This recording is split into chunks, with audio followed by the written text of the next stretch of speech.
Good morning, everyone. Let's start, call court to order. Today is Tuesday, July 15th, 2025. It's 9:02 a.m. Proof of posting, please. The agenda was posted on Friday, July 11th, 2025 at 8:38 a.m. All right, thank you. Let's stand briefly for a moment of silence, and then we'll have a pledge to the flag.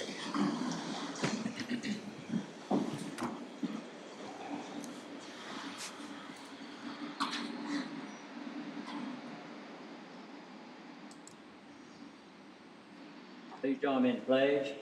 I pledge Allegiance to the flag of the United States of America and to the republic for which it stands, one nation, under God, indivisible, with liberty and justice for all.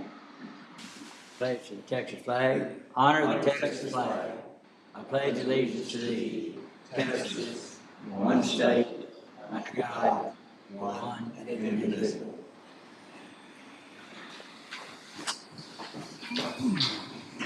All right, at this time, if any members of the public want to speak to court on business matters, please do so at this time. Okay, seeing none, let's go to, under D, under proclamations and resolutions. We do not have anything this morning. Under the consent agenda, recommended pulls are item E3A. And is there any other pulls recommended by the court? If not, is there a motion to approve the consent agenda with the exception of the pull previously mentioned? So move. Second.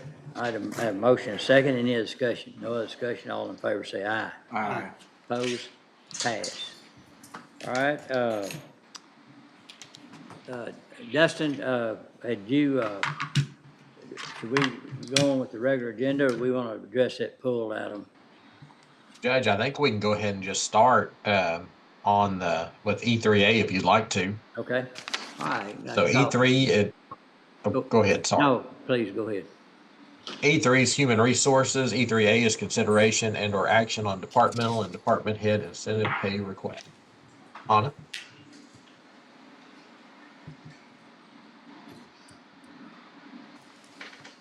Good morning, everyone. Good morning.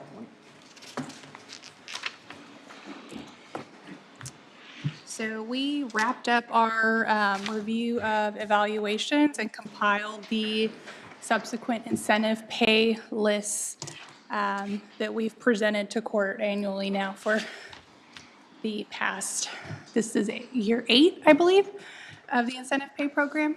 And so the packets included are the incentive pay lists for those incentive pay eligible employees, and then a separate packet for department head incentive pay.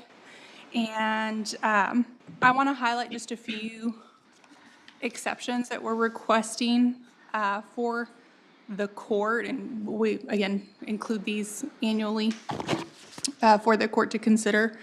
And the first is the budget consolidation requests from the tax office and the sheriff's office. Since both of those offices have multiple divisions, they just wanted to group all of their employees under one incentive pay list. And that's been the practice now since, I believe, the inception of the program, and HR supports that. And tell me what the advantages or disadvantages of that is.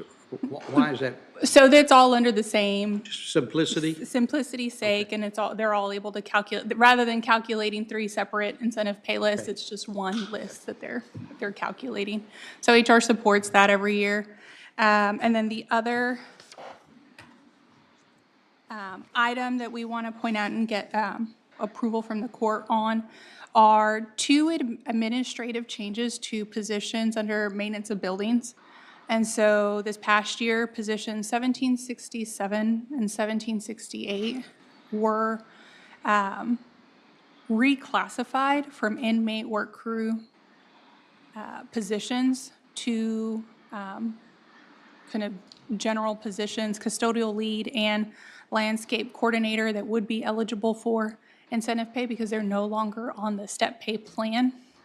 And because that change was prompted by HR, we request that they be granted eligibility under the incentive payout this year.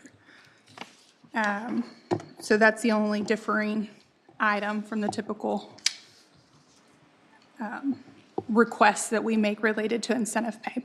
We've also included just details for the court on the payout this year so that you can see how the program is functioning. And so the average performance rating payout, we were very interested in seeing that distribution this year because of the new rating scale. So we went from a rating scale of 1 to 10 to a rating scale of 1 to 5. And we have the most common rating was 3 to 3.9. So the majority of, not majority, but the largest number of employees scored that rating, 195 of the eligible employees. So I would say the supervisors are setting a high standard for performance countywide. We only had 9 employees score a 5. We actually had 19 score below a 3. So again, that's accountability and high performance standards that the supervisors are displaying there. And then we have the total estimate for the payout this year. If the court approves these payout lists for 2025, we're at $482,590. And so that's about what we see as far as payout. I know the budgets for the incentive pay list always float around 600,000 or so. I don't have the exact number, I'm sorry, but because of ineligibility, folks not being here for the required year, or because of a performance rating, not everybody is eligible when it comes to that payout list. That's all I have to highlight from the incentive pay. Does the court have any questions? Any questions? No. This is in the 2025 budget, current budget. Yes, sir. Yeah. All right. No questions? What's the pleasure of the court? Judge, I guess the motion, to frame the motion, would be to approve the payouts as recommended by HR, including the outlier performance scoring payouts. Would that be correct, or something along that line? Adjustments, yeah. The adjustments? Yeah. Yeah, the adjustments, The exceptions, yes. the exceptions, okay. All right. That would be my motion, Judge. Okay. Second. All right, we have a motion second. Any other discussion? No other discussion. All in favor say aye. Aye. Opposed? Pass. Thank you.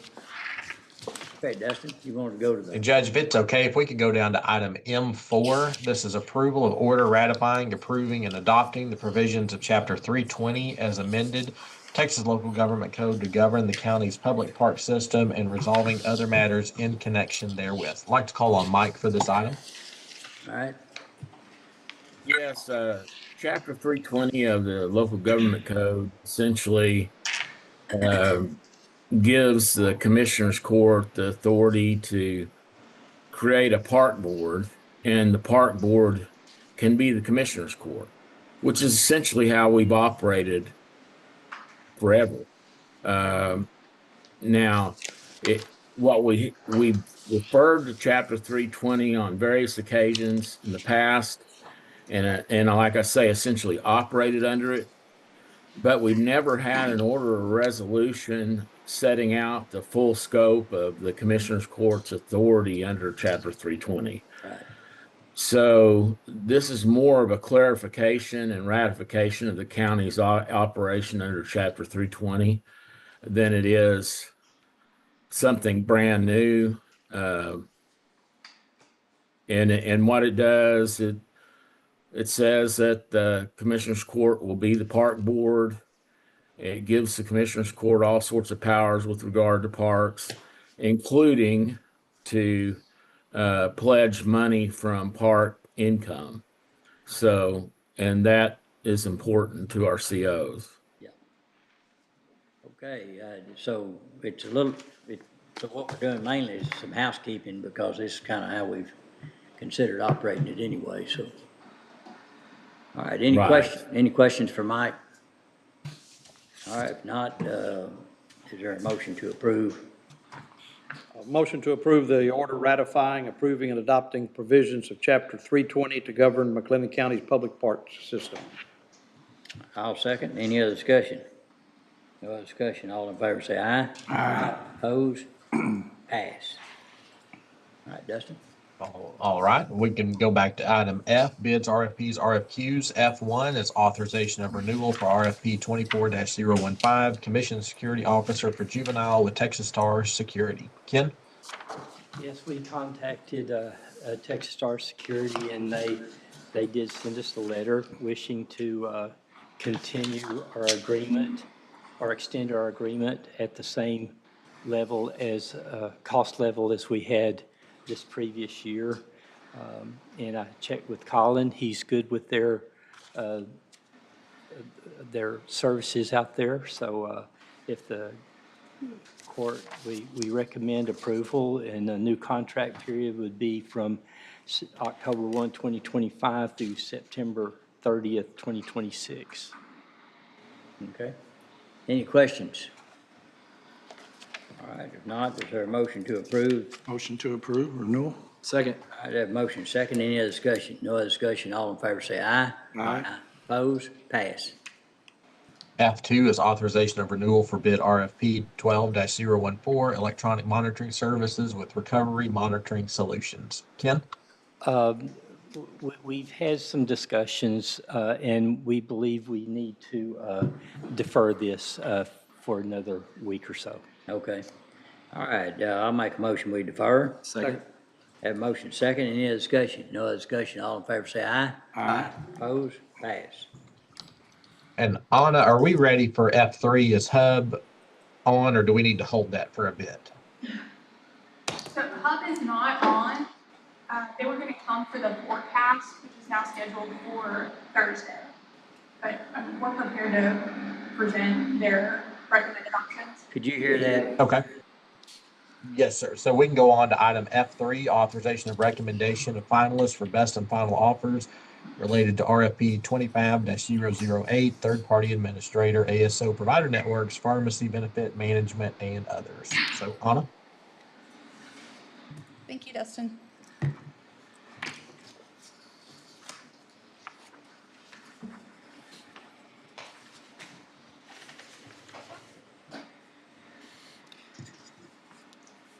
So we received quite a few options for review related to this bid, both for the third-party administration of our plan, and that includes pharmacy benefit management, administration of our spending plans, that's the HSA and FSA, and COBRA administration and stop-loss insurance. And then we also received a few options and bids for our ancillary products, so life insurance and disability as well. And so all of those options submitted were reviewed by Hub and synthesized for us. And so based on pricing, the network offered by each of the participants, and pharmacy benefits, and the amount of disruptions our employees would experience in a transition. So based on that, we kind of narrowed the options to some standouts that we are putting before the court for approval to narrow to this best and final stage of the bid process. And so for the third-party administration and pharmacy plan, we have Cigna Health and United Healthcare, which is our current administrator, who had the best offerings. For the ancillary products, the life and disability products, we had a company called The Standard, which Hub says is a common company used by public entities, and MetLife. Those were the two standouts for products there under life and disability. And then for spending accounts, those are the flexible spending accounts and health spending accounts administration and COBRA administration, Cigna and United Healthcare were the standouts there. We would like Hub to initiate the process of soliciting information from them, whatever the court would like to hear from them. Stacy, our benefit manager, and I already have some questions already for these folks too. We'd like to share that information with Hub, solicit that information from these vendors, and then have them evaluated, have them submit best and final offers and evaluate that, and then return to court on July 29th with a recommendation from Hub for your consideration. July 29th, kind of getting at the 11th hour, isn't it? So, Well, so this is on a calendar year. Our health plan is on a calendar year. Yes. Yes. So, and we did that several years ago with this in mind. yeah, so it doesn't matter. So, yeah, this is just, where the 11th hour is what we're going to have to budget. Yeah. So, and that'll be on Thursday? Yes, sir. Yeah. Thursday, Afternoon, right? Thursday afternoon, we'll have Hub here for the forecast for any changes they see necessary to recommend to the court for the plan. Okay. So you're seeking a motion to approve going forward with the plan? With the bid With the bid, for right. the administration of the plan. Yeah. And that way we can, any one that we go with, if there are changes, we can go ahead and start implementing them. Yeah. Like Commissioner says, in preparation for plan year, Yeah. January to December of next year. So Questions? We've narrowed our field to two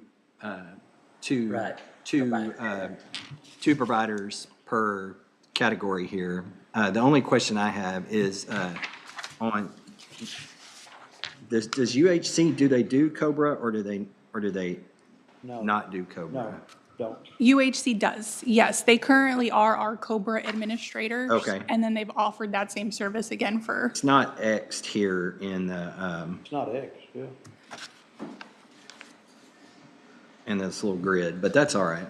I mean, it's no, that might just be a, just, I think it's just a typo. Typo, But yes, okay. they are offering COBRA. right. Thank you for catching that. and so that was my question, is who's current, is United Healthcare, I should know this, but United Healthcare is our COBRA, current COBRA? Yes, sir. They are our current COBRA provider, Great. or administrator, I should say. Wonderful. And then, yes, we are requesting approval to narrow that field and so that we can move forward in requesting best and finals from these identified vendors. So I'll make a motion that we authorize Hub to solicit best and final offers from the list provided of administrators. All right, I'll second. Any discussion? No discussion. All in favor say aye. Aye. Opposed? Pass. Thank you. Right, item F4, authorization and recommendation for RFP 25-011, license to place vending machines on McLennan County property. Ken? On this solicitation, we only received one response, and it was from Automatic Chef, who has been our provider for this service for many, many years. They are offering the same commission rate that we currently get with the guarantee of $1,400. Now, they are going to go up on pricing in the machine, but I think we can see that that's going on everywhere. So I would recommend that we place the vending machines and the award, the placing of vending machines on McLennan County property to Automatic Chef as the sole response to our request for proposal. All right, are we exceeding the minimum of 1,400? Yes, sir, we have. I meant to get those numbers from, but it's exceeding them well. Okay. Are you looking at revenue for the vending machines? Yeah. Is that what? Yeah, so last year we collected around 24,000, and that's anticipated for this year as well. So about 2,000 a month. Yeah. All right, any questions? Move to approve the recommendation of purchasing. Second. Motion made and second. Any other discussion? No other discussion, all in favor say aye. Aye. Opposed? Pass. All right, moving on to item G, contracts, interlocal agreements. G1's regarding the agreement with Populous, authorization of professional services invoices. There's two here, and just as a reminder, last September, we approved this agreement with Populous for their planning and design services in conjunction with the venue plan out at Fairgrounds. So G1A is regarding invoice. This is for the April architectural services. It totals $16,000 and it covers April 1st through services in May. For part of May, G1B is regarding an invoice for May through June architectural services. This invoice totals $20,000 and it covers May the 9th through June the 31st. There was about a 10-month time frame on this agreement with Populous. So latest correspondence with them shows some formal recommendations coming from Populous in either late July or early August. So that will be upcoming soon to the court. So these have both been reviewed and are recommended for approval. Okay, yeah, I spoke to Mr. Sufall earlier, and he said it's on the way. All right, any questions? No questions, I'll make a motion to approve. Second. Motion made and second. Any other discussion? No other discussion, all in favor say aye. Aye. Opposed? Pass. If it's okay, G2 and G3 are similar. I'm going to read these go in ahead. together. G2 is regarding the United States Marshal Service agreement. It's an amendment. G3 is also regarding the Marshal Service. G3A is authorization of modification of contract amendment P00001, and G3B is a modification of a contract P00002. So Major Ives, would you like to cover these three items? Sure. These three items are all in relation to ICE. This is the standard thing that they do month to month to obligate and deobligate funds depending on what they need to pay their balance. The one for G3B is the actual like end of their yearly budget balancing. So that's going to be a larger one, but they do this monthly. Okay, any questions? All right, what's the pleasure of the court? Make a motion to approve modifications for G2, G3, G3A, 3B. Second. All right, motion second. Any other discussion? No other discussion, all in favor say aye. Aye. Opposed? Pass. G4 is authorization of extension of meal services agreement with Trinity Service Group for Highway 6 Jail and Jack Harwell Detention Center. Ken and Major Ives? Well, I guess I'll start. We contacted Trinity Services. We have built in the contract an escalator. It's based on the consumer price index for food away from home, and that increase is a 3.8%. To be effective, the price change to be effective October 1. The meals are tiered based on the number of inmates served, as you can see, and then they have specialty meals like the trustee meals, staff meals, pup sack meals and stuff that are just based on the number they're using at the time. But Major Ives, do you have anything to share on this? Trinity has been a great service provider for us. They've always had good staffing, good quality product that they've kicked out for us in a good time frame, and we like the service they provide for us. Okay, any questions? I guess Mike Copeland will do a story on the quality of the food out there, along with his restaurant report. How much does this equate to total?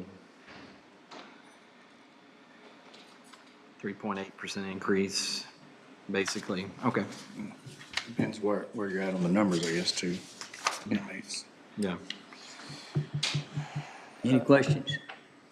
What's the pleasure of the court? Motion to approve. Second. Have a motion second. Any other discussion? No other discussion. All in favor say aye. Aye. Opposed? Pass. B5 is authorization of electronic recording agreement with Hot Docs LLC for electronic document delivery services. County Clerk's Office submitted this. It's an agreement with Hot Docs to allow them to electronically submit documents as a third-party vendor to the County Clerk's Office for recording. no cost to the county associated with this agreement, and they currently have 3 other active vendors submitting, so this would just be a 4th one with the availability to submit documents. It's been reviewed and recommended for approval. All right, any questions? Motion to approve the agreement with Hop Docs. Second. All right, that motion second, any other discussion? No other discussion, all in favor say aye. Aye. Opposed? Pass. G6 is authorization of First Amendment to Memorandum of Agreement with Baylor University through its Department of Psychology and Neurosciences for psychology practicum and fieldwork for the McLennan County Veterans Treatment Court. So back in 2023, the court approved this an MOA with Baylor. This addendum extends the term of that MOA for a 5-year period and updates the payment terms to match the extension of the agreement. So essentially, the county pays Baylor an amount not to exceed $6,000 for a licensed psychologist supervisor, and then $18,000 for support of the practicum student provided by Baylor. And it's been reviewed and recommended for approval. All right, any questions? If not, I'll make a motion we approve. Second. Have motion second, any other discussion? No other discussion, all in favor say aye. Aye. Opposed? Pass. G7 is authorization of professional services agreement and related construction materials testing proposal with Langerman Engineering for Justice of the Peace Precinct 5 Office Edition. TJ? Hey, Judge, we'd like to defer this for one more court session. Those final bids are coming back in later this week and early next week, so we want to hold until we have those numbers. Okay, I'll make a motion we defer. Second. Motion made and second, any other discussion? No other discussion, all in favor say aye. Aye. Opposed? Pass. G8 is authorization of service agreement, business associate agreement, and related order form with Inobalon provider for insurance discovery services. Heather?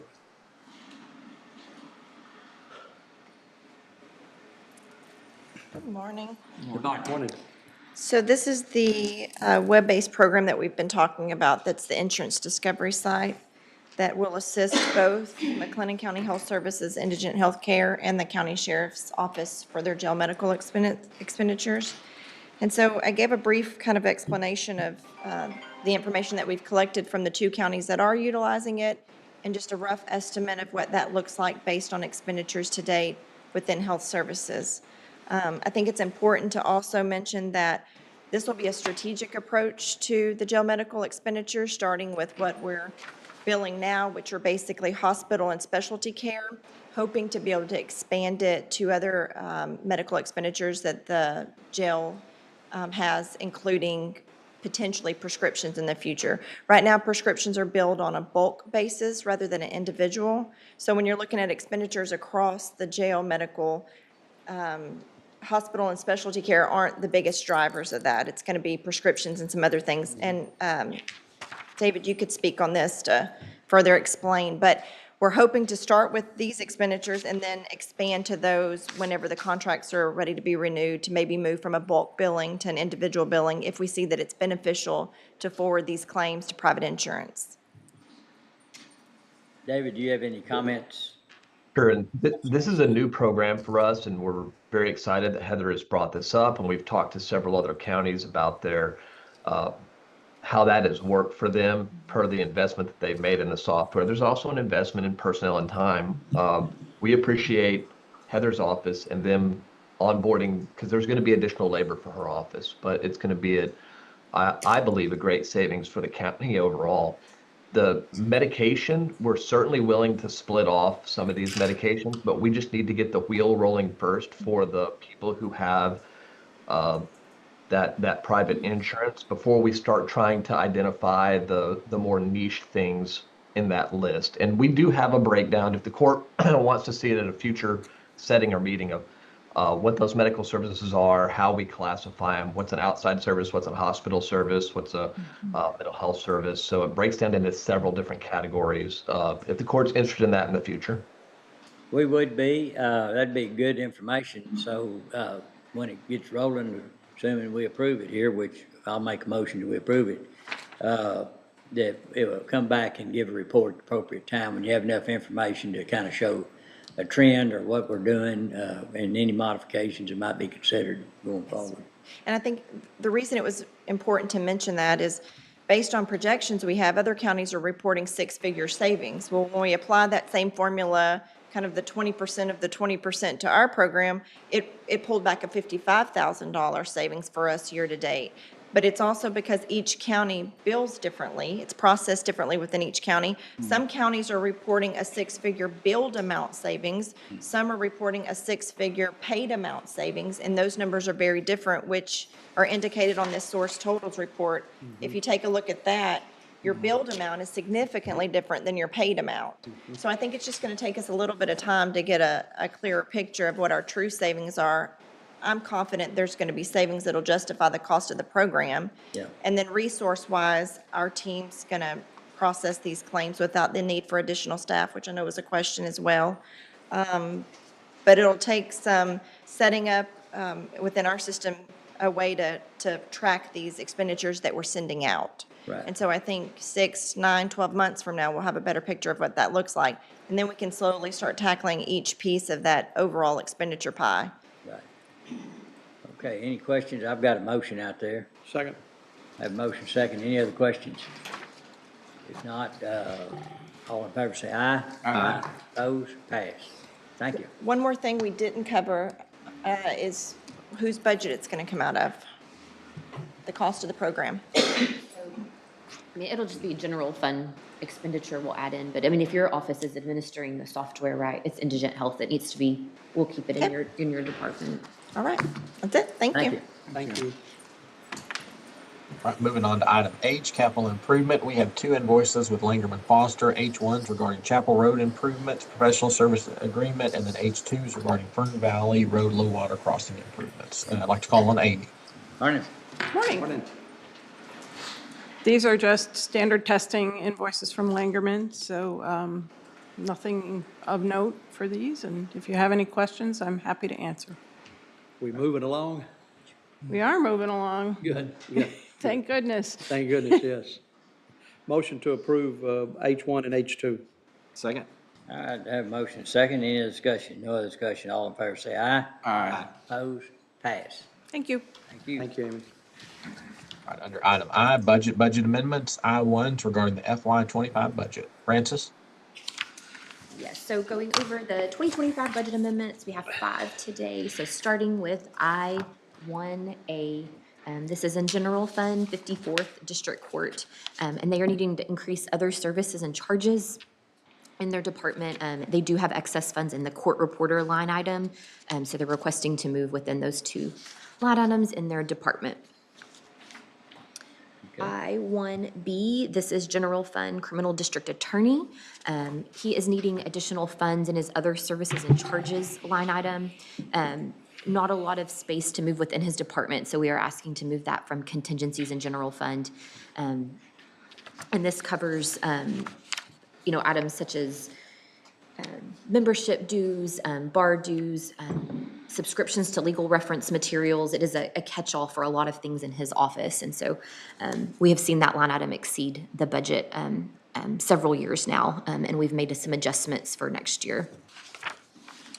I1C, this is General Fund for Heart of Texas Fairgrounds, and this is a request also from General Fund contingencies. This is to cover the cost to replace a generator at the fairgrounds, and that quote from Generator Source is attached. I1D, this is General Fund Maintenance of Buildings. The request is to move within that department into, from maintenance contracts into janitorial services. So increased need there in that janitorial services line for the remainder of the fiscal year. And then I1E, this is in Fund 401, the Permanent Improvement Fund. This is a request to move from the contingencies in that fund into the line item for the building modifications at 2124 25th Street. It's directly related to some IT-related updates at the building. All right, any questions about any of those? If not, is there a motion to approve I1A through I1E? So moved. Second? Have a motion second. Any other discussion? No other discussion. All in favor say aye. Aye. Opposed? Pass. Okay, Francis? And then I2s regarding the FY26 budget. So I guess we'll hold I2A for now. until later. All right, And then I2B, we can go ahead and cover, it's just recording the special inventory tax budget as presented by the county tax assessor collector for FY '26. so you need a motion on that one? A motion to record. Yeah. okay. Motion to record tax assessor collector recording of estimated special inventory tax funds. Okay, Second. motion made and second, any other discussion? No other discussion, all in favor say aye. Aye. Opposed, pass. We have nothing under item J this week. Under item K, grants, grant proposals. K1 is our ARPA discussion. K1A is authorization of McLennan County Recovery Plan, state and local fiscal recovery funds report for July 1st, 2024 through June 30th, 2025. This is our annual recovery plan report. A lot of work has gone into this from our office and from Francis, Haley, and Mike, so appreciate everyone's input. It's essentially just updating where we are on ARPA from last year, added in those new projects that the court added prior to that 12/31/2024 deadline. If we could approve this just pending final staff review and legal changes, it's a working document, and so we'll keep working on it for the next week or so before it is submitted. Okay, any questions for Dustin on that? Motion to defer? Approve. Need to approve, Oh, yes. motion to Yeah. approve. Yeah. All right, I'll second. Any other discussion? No discussion, all in favor say aye. Aye. Opposed, pass. K1B is regarding the subrecipient agreement with City of West Texas, authorization of draw request number 1. I believe this needs to be deferred. Yes, sir. All right, I'll make a motion to defer. Second. Motion made and second. Any other discussion? No other discussion, all in favor say aye. Aye. Opposed, pass. K2 is regarding the Texas Parks and Wildlife Local Park Grant Program, authorization of resolution authorizing application and certification and program assurances document. So last court session, we approved assigning Mundo and Associates as the consultant for the grant. Application is due August 1st. And so we need to, there are some required documents that need to be submitted. They include the resolution and certification and program assurances documents. So we just need a motion to approve those items. All right, any questions? I'll make a motion to approve. Second. Motion made and second. Any other discussion? No discussion, all in favor say aye. Aye. Opposed, pass. All right, I'll read K3 and K4 in together, Francis. K3 is regarding the Texas Department of Family and Protective Services Title IV grant, authorization of contract amendment. And then K4 is regarding the Texas Department of Family and Protective Services Title IV grant, legal services, authorization of contract amendment. Yes, so both K3 and 4, they are similar, and these are adjustments to the contract between the county and DFPS regarding the Title IV grant funds. They should not affect the funding financially, just necessary adjustments to those contracts. Okay. Any questions? Motion to approve K3 and K4. Second. Motion made second. Any other discussion? No other discussion, all in favor say aye. Aye. Opposed, pass. K5 is regarding the Prosper Waco Hunger Free Community Coalition Grant, authorization of grant award. Heather? Yes, so on 5/20, the court ratified the submission of the mini grant application to the Prosper Waco Hunger Free Community Coalition, and it has been awarded, and we're just asking for the court to accept that grant in the amount of $1,500, which will be used to purchase a small fridge freezer combo, some standalone shelving, and some bags for distribution. Any questions? Second. All right, I have a motion second. Any other discussion? No other discussion, all in favor say aye. Aye. Opposed, pass. Thank you. Right, under item L, Department Office Specific Request. L1 is County Sheriff, approval of order for transfer of certain property to Heart of Texas Council of Governments.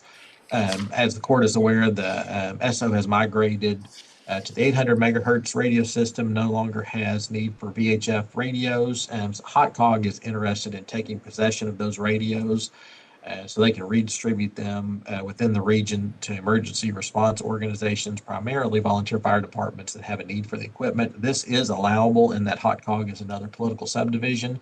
So Ken, is there anything you would like to add on this? No, I think that covers it, sir. Okay, so we just need a motion to approve the order approving the transfer of this property to HotCog. All right, I'll make a motion to approve. Second. I have a motion second, any discussion?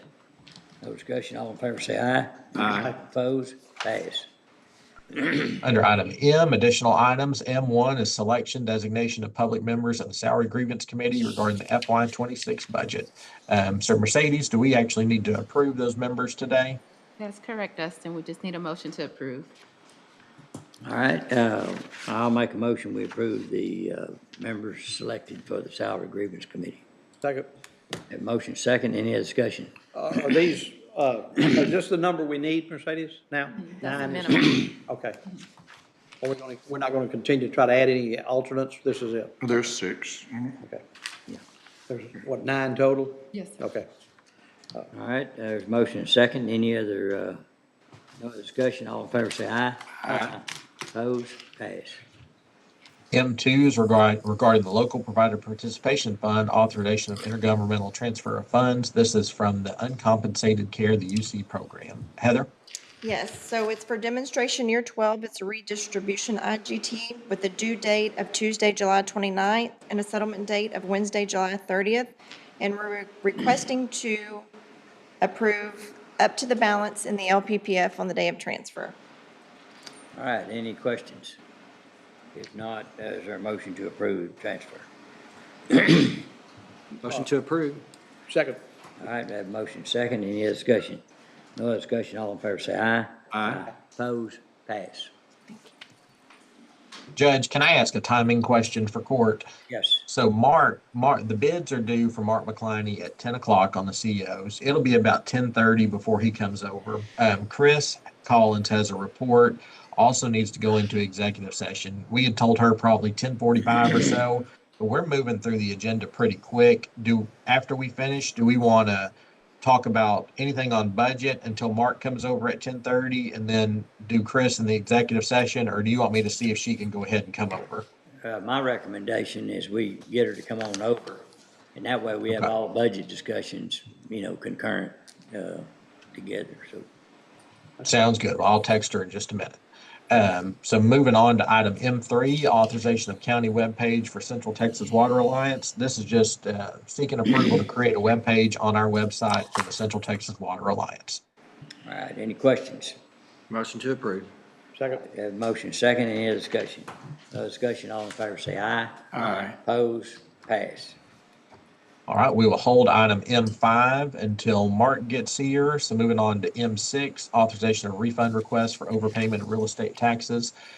Just as a reminder, only those payments in excess of $2,500 must be approved by the court, and the list is in your packet. All right, any questions? If not, what's the pleasure of the court? So moved to approve. All right, I have a motion second, any other discussion?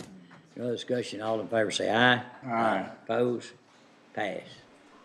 All right, we'll hold M7 until Chris arrives. M8 is authorizations regarding the 2025 North and East Texas County Judges and Commissioners Association Annual Conference. Suzanne, I believe Suzanne has an update, and there's also some donations in your packet. Good morning. Good morning. T-minus 7 days till we host the North and East Conference. We have secured $36,000 in funding. We are anticipating 178 elected officials. We have association members from the North and East and a litany of guest speakers, so we're hosting about 300 folks. We kick off on Sunday, the 20th of July, with setup at the Waco Convention Center, 6 p.m., dinner at Casa de Brazil, as hosted by North and East, and I believe you've all RSVP'd. On Tuesday morning, we begin our opening general session. Commissioner Perry, Judge Pro Tem, has agreed to be our MC that morning. In your absence, we will be hosting Waco Color Guard, and Stephanie Hinton, operatic a cappella, will do our national anthem and our Texas. And our first speaker that morning happens to be former U.S. State Representative and former Chancellor to Texas Tech University, Dr. Kent Hance. From there are classes all day. At 11:45, we will host the spouses of the elected officials with a Mediterranean cooking class to be held in our new classroom, graciously completed by our Maintenance of Buildings Department. And from there, we will take a shuttle bus to a fashion show with a coffee cart and desserts made by the AgriLife kids. Then on, I was going to say, then that evening, we start rolling the buses at 6:45 from the fountain at the Hilton. The transportation will take us to Terry Black's Barbecue. We did a buyout of the restaurant for that evening for all of our guests. The bar is being graciously sponsored by Linebarger Goggin, Sampson and Blair, and Sloppy Joe will be our entertainment for the evening. Buses will roll on 30-minute increments as per Waco Transit, our contract we have with them. The following morning, we will have installation of officers. After the installation luncheon, again, we will be hosting the ladies, the spouses, with a macrame art class and wine and cheese tasting in one of the rooms graciously donated to us by the Waco Hilton. There will be a 42 tournament. There will be a cornhole tournament with our brand new cornhole pads built by Charles Terry and our maintenance buildings department. They're fabulous. And there'll be a sporting clay tournament out at the Waco Skeet Range.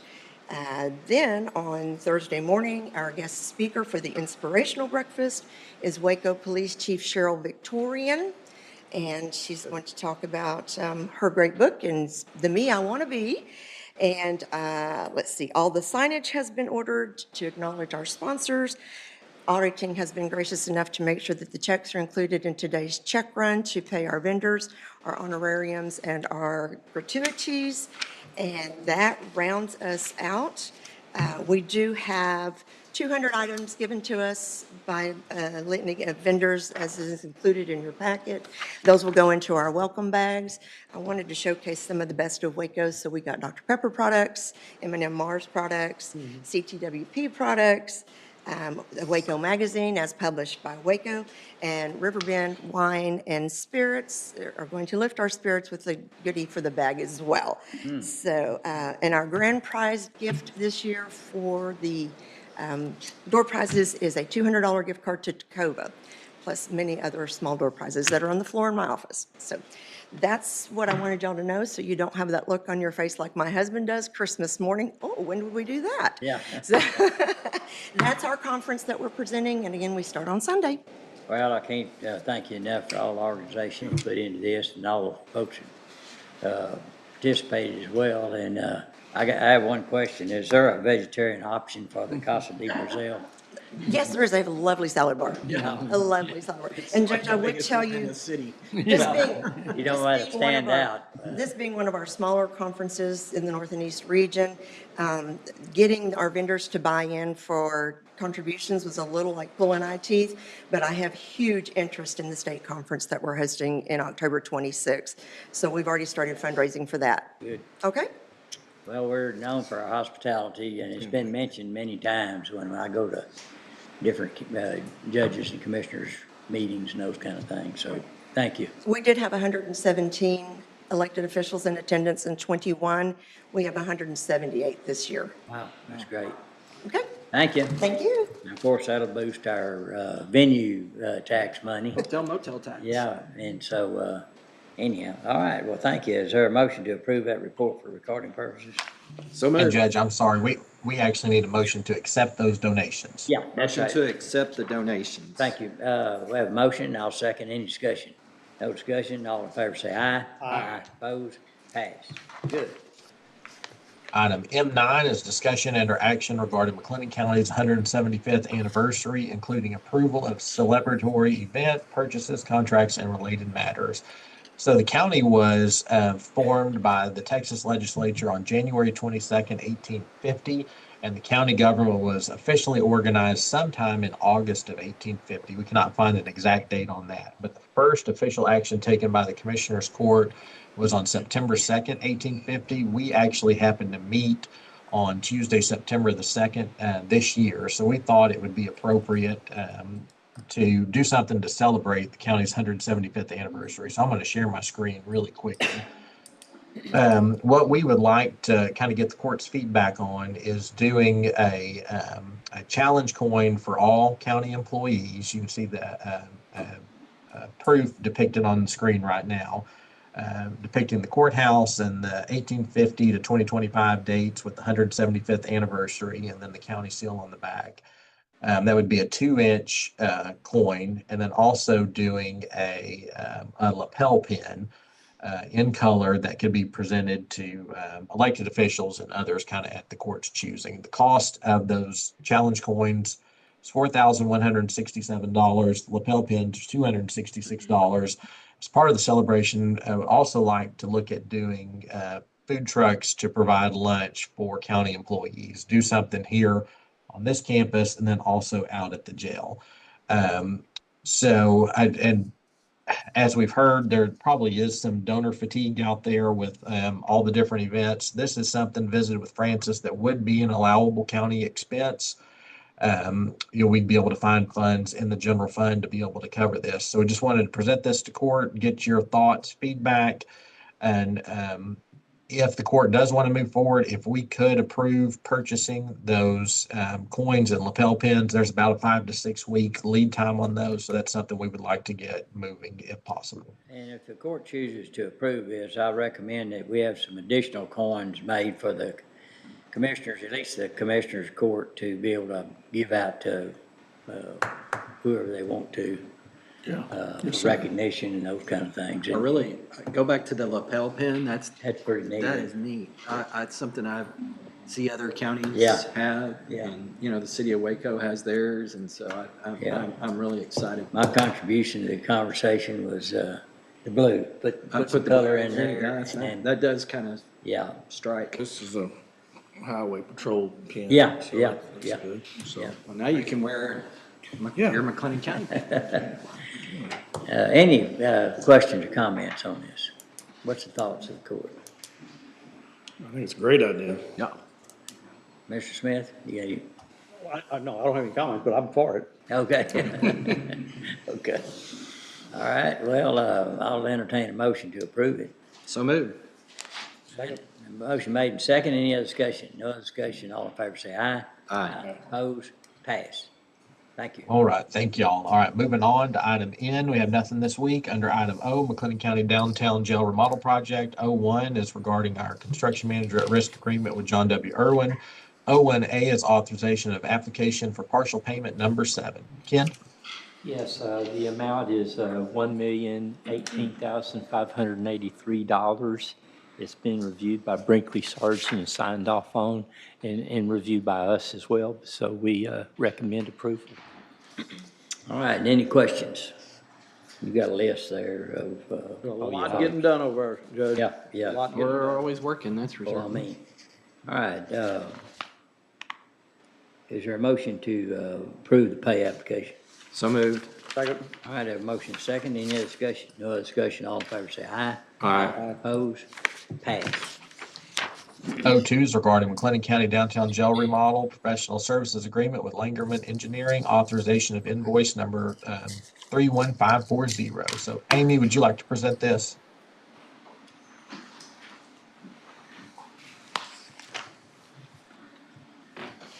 Hello again.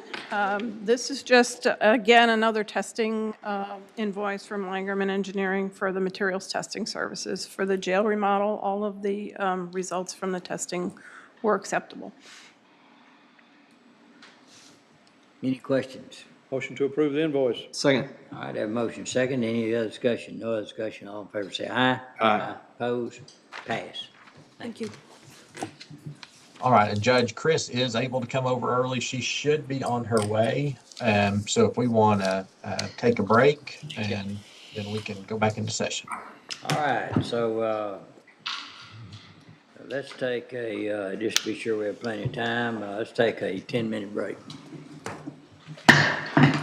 Recording stopped.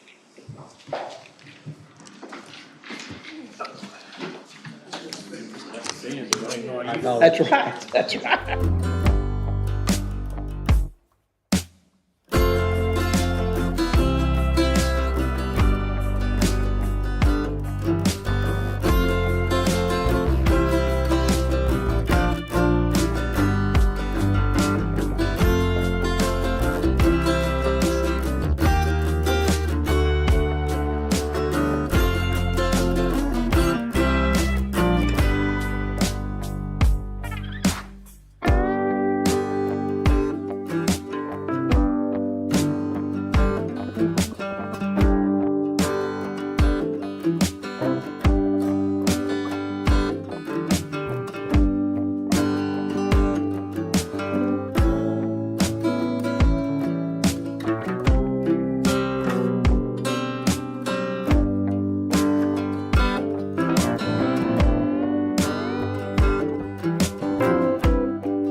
Travis too. Yeah. All right, let's call court back into session. Like to go into executive session under section 551.08 of the government code regarding economic development. And I'd like for Dustin and Chris Collins to stay in the meeting.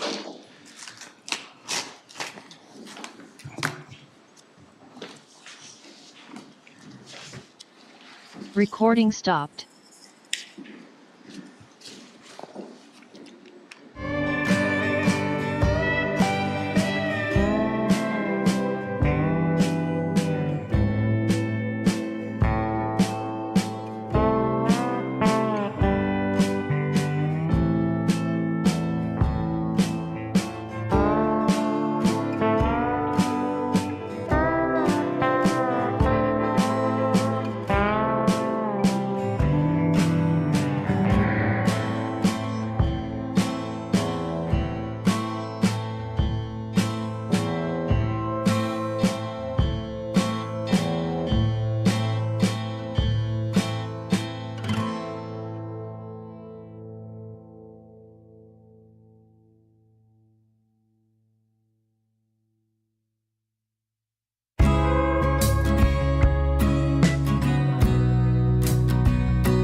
Back into order. Okay, we want to go to, what item is that? M7, Judge, Greater Waco Chamber of Commerce Monthly Economic Development Report for May. All right. Chris? There it is. Thank y'all for your time this morning. Appreciate it. You have our economic development report that details a lot of the activity that we're seeing in the marketplace right now. I will tell you that attraction inquiries are up in comparison to where we were the same time at the end of May of 2024. So we've had year-to-date 61 through the end of 2025, or through the end of May 2025 versus 42 the same time a year ago. The number of proposals going out the door correspondingly higher than the same time in 2024.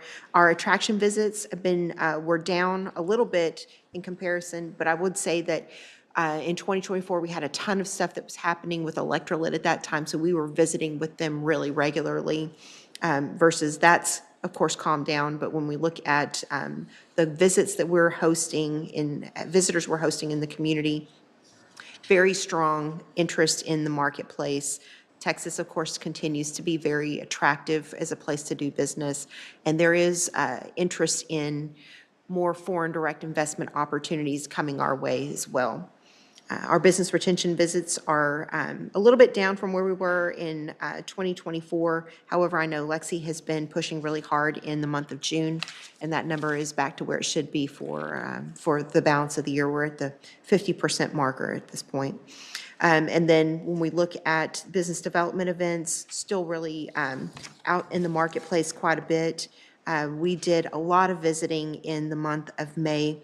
We participated in Select USA, both with the state of Texas and then with our partner, the Transatlantic Business Investment Council. So we were very busy during that show, and then hosted the Dallas Fed while the president of the Dallas Fed as well in May, and had an opportunity to really showcase the great work that's been happening that event happened at the workplace, the work site, and that was great to be able to show the community partnership that we have in economic development, as well as the great resources that TSTC brings to the table in being able to train folks. When we look at some of the projects that are really active right now, I have a number of them in the, both on the attraction and on the expansion side. I would say that we have a lot of projects that are happening and really active right now. They are not all the huge projects that we've seen over the past couple of years where they were hundreds of millions of dollars or even billions of dollars worth of investment. But I think, having a good mix of really large businesses and then those medium and smaller sized businesses coming into the marketplace is beneficial for us because it provides a lot of diversity and stability within the market. I'd be happy to answer any questions that y'all might have about what's happening or any of the work that we're doing. And that would be my report for May. All right, any questions? All right, good report. All right, thank you, Chris. Thank you. Dustin? Motion to approve. Yes, sir. The report for recording. Thank you. Second. I have a motion and a second. Any other discussion? No other discussion. All in favor say aye. Aye. Opposed? Pass.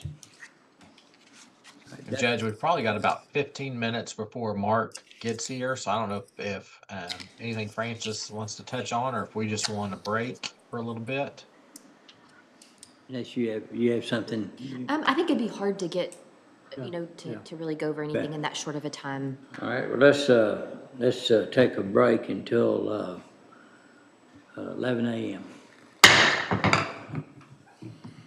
Recording stopped. There you go. I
let's go back into regular session. All right, Dustin, what's the agenda item? It is item M5, and it is approval of order authorizing the issuance of McLennan County, Texas Combination Tax and Limited Pledge Revenue Certificates of Obligation Series 2025 and related matters. I'd like to call on Mark. All right, good morning. Thank you, Dustin, Judge, Commissioners, always good to be here. About 2 months ago, you authorized the notice of intention resolution for an amount not to exceed $30 million with bonds or certificates of obligations. In that period of time, but since then, we put together an offering document and a bond, went through Moody's with a bond rating. I'm happy to report the bond rating came back with the AA1, which is their second highest possible rating. The highest possible is AAA, very few of those out in the country. The federal government, as you may know, is a AA1 itself. So we're on par with that. Well, that type of bond rating drives bidders, and the bid package is just handed out. We received bids this morning at 10 o'clock, so they're relying on getting the last bit of information they could possibly get. We ended up with 7 bids, which is a lot of bids that came from throughout the country. The best bid, BOK Financials, is Bank of Oklahoma, big operation. They're bid at $429, and I'd like to point out, look, the cover bid, it was 4 thousandths behind a 429.4. That's how close it was. Third bid was 7 thousandths behind, and the fourth bid was a 430. All tightly pooled together. The difference in the first bid and the second bid, total cost $16,148,000 versus $16,161,000. So I mean, really, very, very small differences. That rate, 429, we had run preliminary numbers with Francis and Dustin at 4.5%. And what does that mean to the county? It's $993,000 less payback than if we would proceed and got at the 4.5%. Talked to Francis just yesterday. We are able to match and target that first year's payment exactly where we wanted it to be for budgeting purposes. So all in all, it was an extremely aggressive sale. Now, the judge and Commissioner Jones been here long enough to know 4 or 5 years ago, we wouldn't have been happy with a 4.30 interest rate. We were getting 2.25, 2.5. But in today's world, this is really good rates, very aggressive bids, and again, bids from throughout the country. They want to have and own McLennan County. One last item, they bid the amount of money that they'll make if they get them all sold was $1.14 per thousand. We often see this at $6 and $7 per thousand. So again, they've got the demand, they wanted these bonds, and they're willing to buy these bonds with very little spread in it for themselves, which is really a tribute to knowing they'll be able to sell them because they're AA1 rated. So, Judge, our recommendation is to award the BOK Financial at the 429. All right, are there any questions for Mr. McCliney? Well, if not, is there, I guess I would make a motion that we accept this bid. Second. Motion made and second. Any other discussion?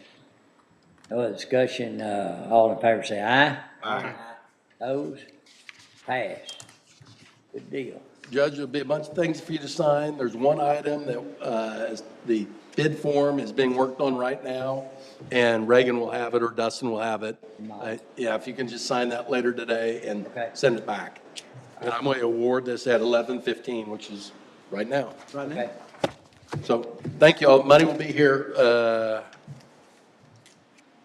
me give you the day, Francis, and it'll be first weekend, I think, in September. No, I'm sorry, first week in August, August 6th. And we'll work with you on getting accounts and stuff like that. Fantastic. That's when it'll be wired, The money will be wired here on August 6th. okay? And we'll get, inform Bill. Yeah, then Bill typically calls and, Yeah. yeah, wants to check on that, so. Okay. Thank you all, Judge. All right, thank you. Good Appreciate job. it. Thank you very much. Appreciate it. Appreciate you. Thank you. Fantastic. All right, Dustin, is there anything else before lunch? That should be everything minus the budget discussion. Okay. All right, well, and Mercedes, that, you agree with that? Yes, Judge. Okay. All right, so, we will recess until 1:30 today. Recording stopped. It's good. Yep, since you recessed, I've thought.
call court back in session.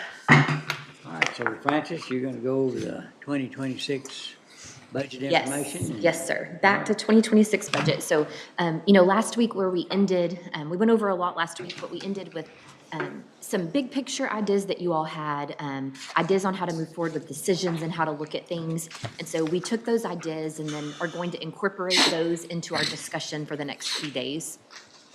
And so, of course, our task this week is to continue to try to build what we want as a proposed budget. So today, just to start out, we've passed out just the most up-to-date summary for the general fund. And so, of course, this is ever-changing as we have discussions, but just something to have a starting point today. So I want to point out a couple changes that were made since we last met. So I don't want to overstep. I want Anna, of course, to present this later in the week, but there was an updated COLA number this morning, so it was 1.76. Yeah. And so we have gone ahead and updated what the COLA for non-step positions would be, and also updated how that would affect the cost for new positions and salary adjustments. So those numbers will look slightly different than they did last week. And then also IT assessments, that number has decreased by a little over 110,000. So John Carter, IT director, he made some adjustments, as he mentioned to you when he spoke on his budget, as to prolonging some of the replacements and doing some other adjustments within that list. So those things have been accommodated within this, in this budget summary. So on this list, I know we still have, I don't know what to call them other than like below the line items, but these line items that are up and above what we normally budget in operating, so any COLA, payroll adjustments, your incentive pay, the outside entity request increase. And so I know we need to come back to those. However, we still need to go through some operating departments and check those off. And so I really wanted to start there today and try to get some of those hashed out, marked off, so we can keep moving on. And so without delaying it any further, I think we are just going to start with engineering and road and bridge today, that discussion. And so we have Amy Highland with us, our county engineer. And so we're going to touch on her department and her requests specific to her department. She has a few projects that we have incorporated into permanent improvement for the next year that we'll touch on. And then we can go through road and bridge departments, and I know she may be helpful in that discussion as well, so. Okay. So this department we're looking at first is Department 0130, County Engineer. Of course, it's in your spreadsheet, and then we passed out copies to make that easier as well. And so, can you make it just a tad bigger? Sorry. Okay. And so, just looking at operating here, so you'll see, let me get situated.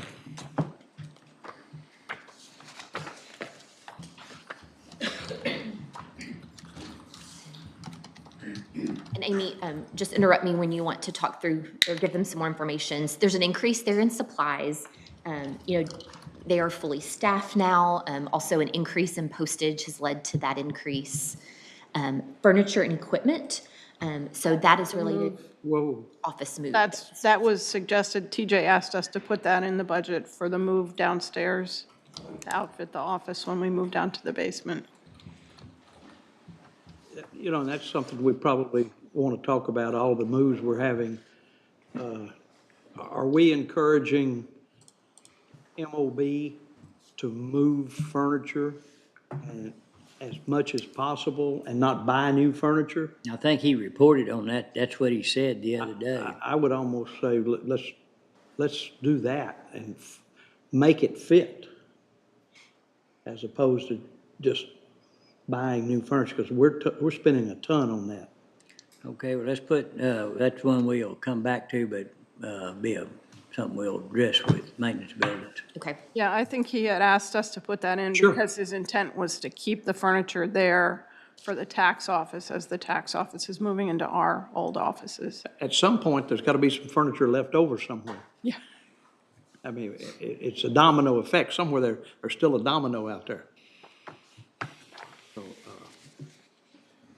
we'll leave that as parking lot issue there. And then we can kind of isolate the amount that was increased there for that specific purpose. And then, like you said, just keep our eyes on it. The motor vehicle operating line, and so they will have 3 vehicles for 2026. And so accommodating the increase in that line for the 3rd vehicle. And I believe that vehicle is still on order. We haven't received it as of yet this year. Other services and charges, so there is a $100,000 increase there. That is related to a grant match for a grant through the MPO for sign inventory. And Amy may want to speak a little more on that if she has any more information. Yeah, the MPO is recipient of a grant to do a countywide sign inventory, and all of the local cities who are participating, as well as the county, are paying in towards that match. So it's about $1 million grant, and I believe the match is about $200,000. So the county's portion is $100,000, and then the matches for the other cities are prorated based on the population of the cities. So their updated signage, is that what the purpose is, to update current type signage or what? Well, first of all, it's just to get an inventory of what we have out there. I got you. And from there, then we can determine if there are places where we need additional signage or where the signs need to be replaced because they're not reflective anymore. Right. Also, If there's like wrecks and things like that where Yes. there's no signs. Data driven. Yeah, Yep. Also, if we have some sort of a disaster and we lose a lot of signs, Yeah. hurricane, flood, so that we can go back and say, this is what we had here. Okay. Was that a 50/50? Do you know? I mean, was it, in other words, if locals are going to match it, the million, so it's a 2 million total? No, it's $1,200,000 match. It's a 20% match. 1,200,000. Yeah. And so the 200,000 is us. Well, 100,000 is the county, the other 100 is parceled among all the smaller cities that are in the county. So just the smaller cities participating, not Waco, or Waco declined to participate. they did what? They are not participating.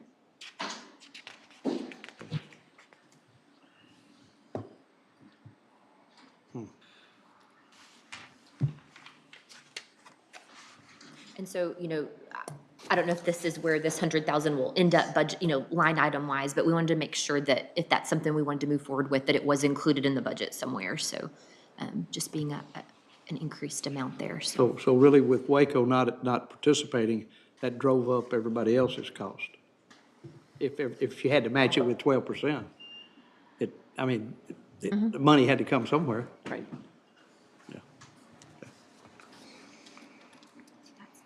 And then just moving down, so repair and maintenance, that increase there is again for the 3rd vehicle. And so you'll see there, just the formula is just, we had an amount there for 2 and then now moving up to 3. The software licensing and support, and so that was the addition of, drawing a blank. CAD. The CAD Yeah. software. Two CAD licenses. And then also just a slight increase there in professional development, which will allow them to send 3 staff members to training for the year.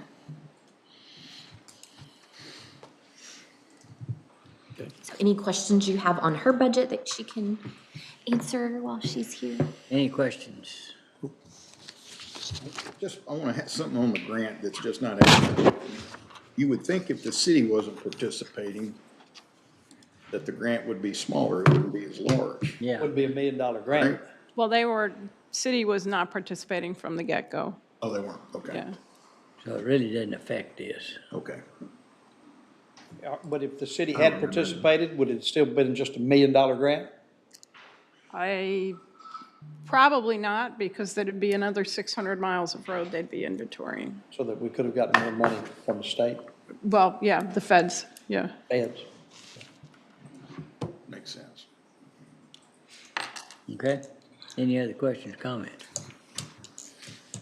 All right, we'll come back on the office stuff as a general discussion. The next paper in your packet just lists the three salary adjustment requests. We've already talked through those some, and I know Anna gave her recommendation for those. But I guess, again, since Anna is here with us today, if you had any further questions for her, now would be a good time to get those answered. Okay, any questions? Have we had anybody, we had somebody that was interested in assistant job? Or how's that process going? Well, it's not posted yet, but I did let that person know that that position will be posted shortly. Okay. And that's the assistant? Yeah. Yes.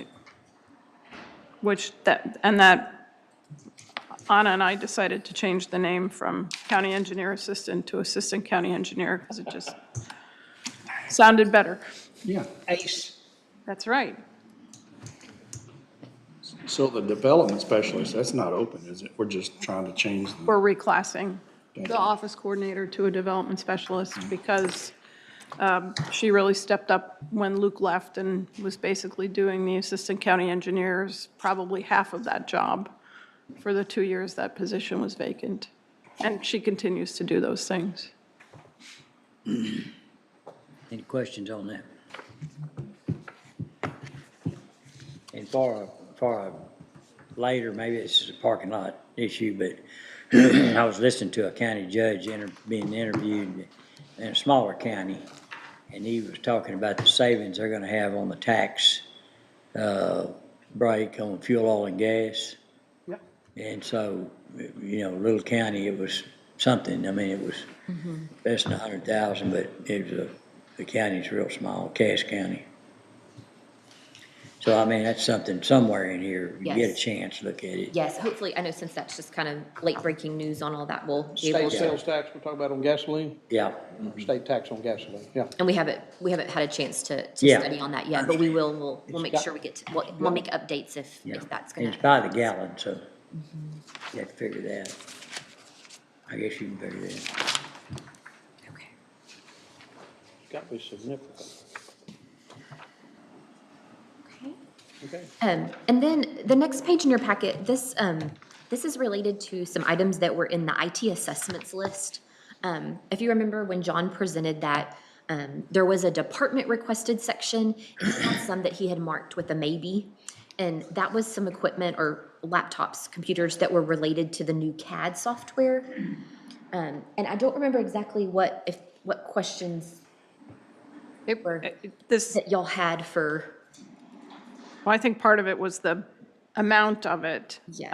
And there was a miscommunication at the staff level. The intention wasn't for 7 new computers. The intention was only for at least 2. So the people who are operating the CAD they need that upgrade because it uses much Yeah. more memory. Right. So it was just for those 2, possibly for a third, but not for 7. So that drops that down to, 20,000 or under 20,000. Okay, thank you.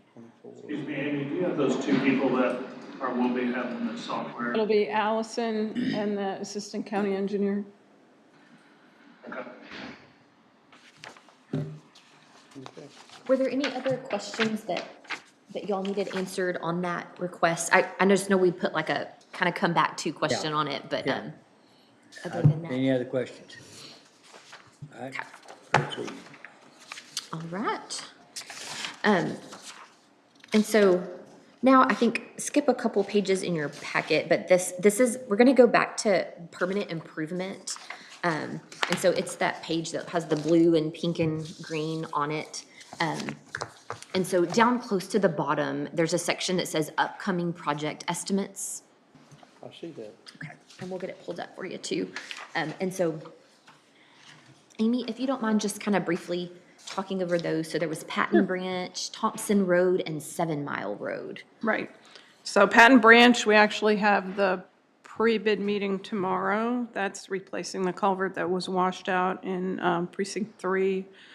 We have Thompson Road and 7 Mile that are ready for us to advertise for bid. Thompson Road, you all know, they're in Precinct 2. Thompson Road's been closed for several years now. 7 Mile is an old timber stringer bridge that needs to be replaced. And And then not on this list, because we haven't cleared the environmental yet, is that Seven Bridges project that has 7 different locations that are just repairs. And I know that has County Line is on there, which is of interest to you. So as soon as we clear the environmental from TCEQ, then we'll be ready to go to bid for that one. That one's less than $1 million. I think it's 850, somewhere in that neighborhood.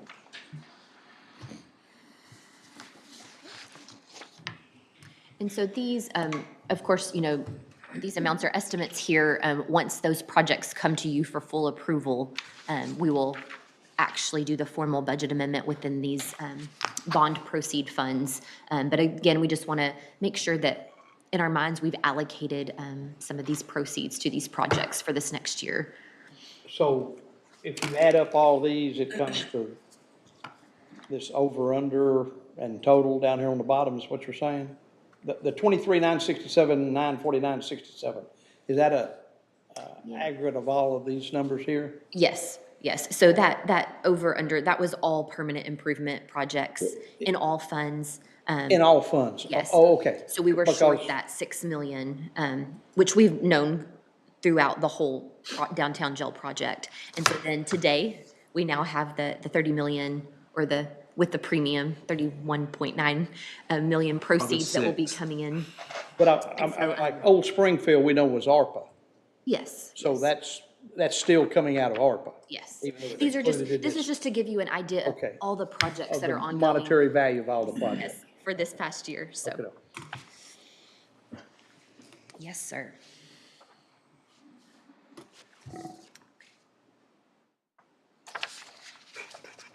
So I think then I know we don't really have a whole lot of questions, then we can move over just like road and bridge in general. Okay, thank you, Amy.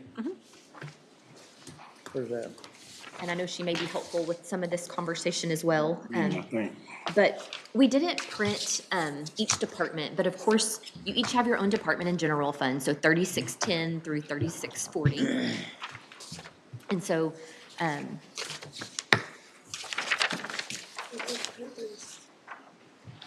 yeah, and then we did print out 3650. We'll be talking through that one here in just a sec. So we're not, which one are we on now, 3650 or 30? We'll just start with 30. I think if y'all want, we can just look at the departments first, each of your individual departments if you want to. Okay. And so there was a slight decrease in one and then increases in the other 3. And so related to, for the most part, operational lines. And so I don't know if that's something that you want to talk through. If you are, maybe I just bring that one up. Yeah, I was thinking that same thing. And so if you want to talk through those, if you want to, you know, discuss any increases or decreases there, why, or how you want to proceed, we are good, you know, whichever way y'all want to go here.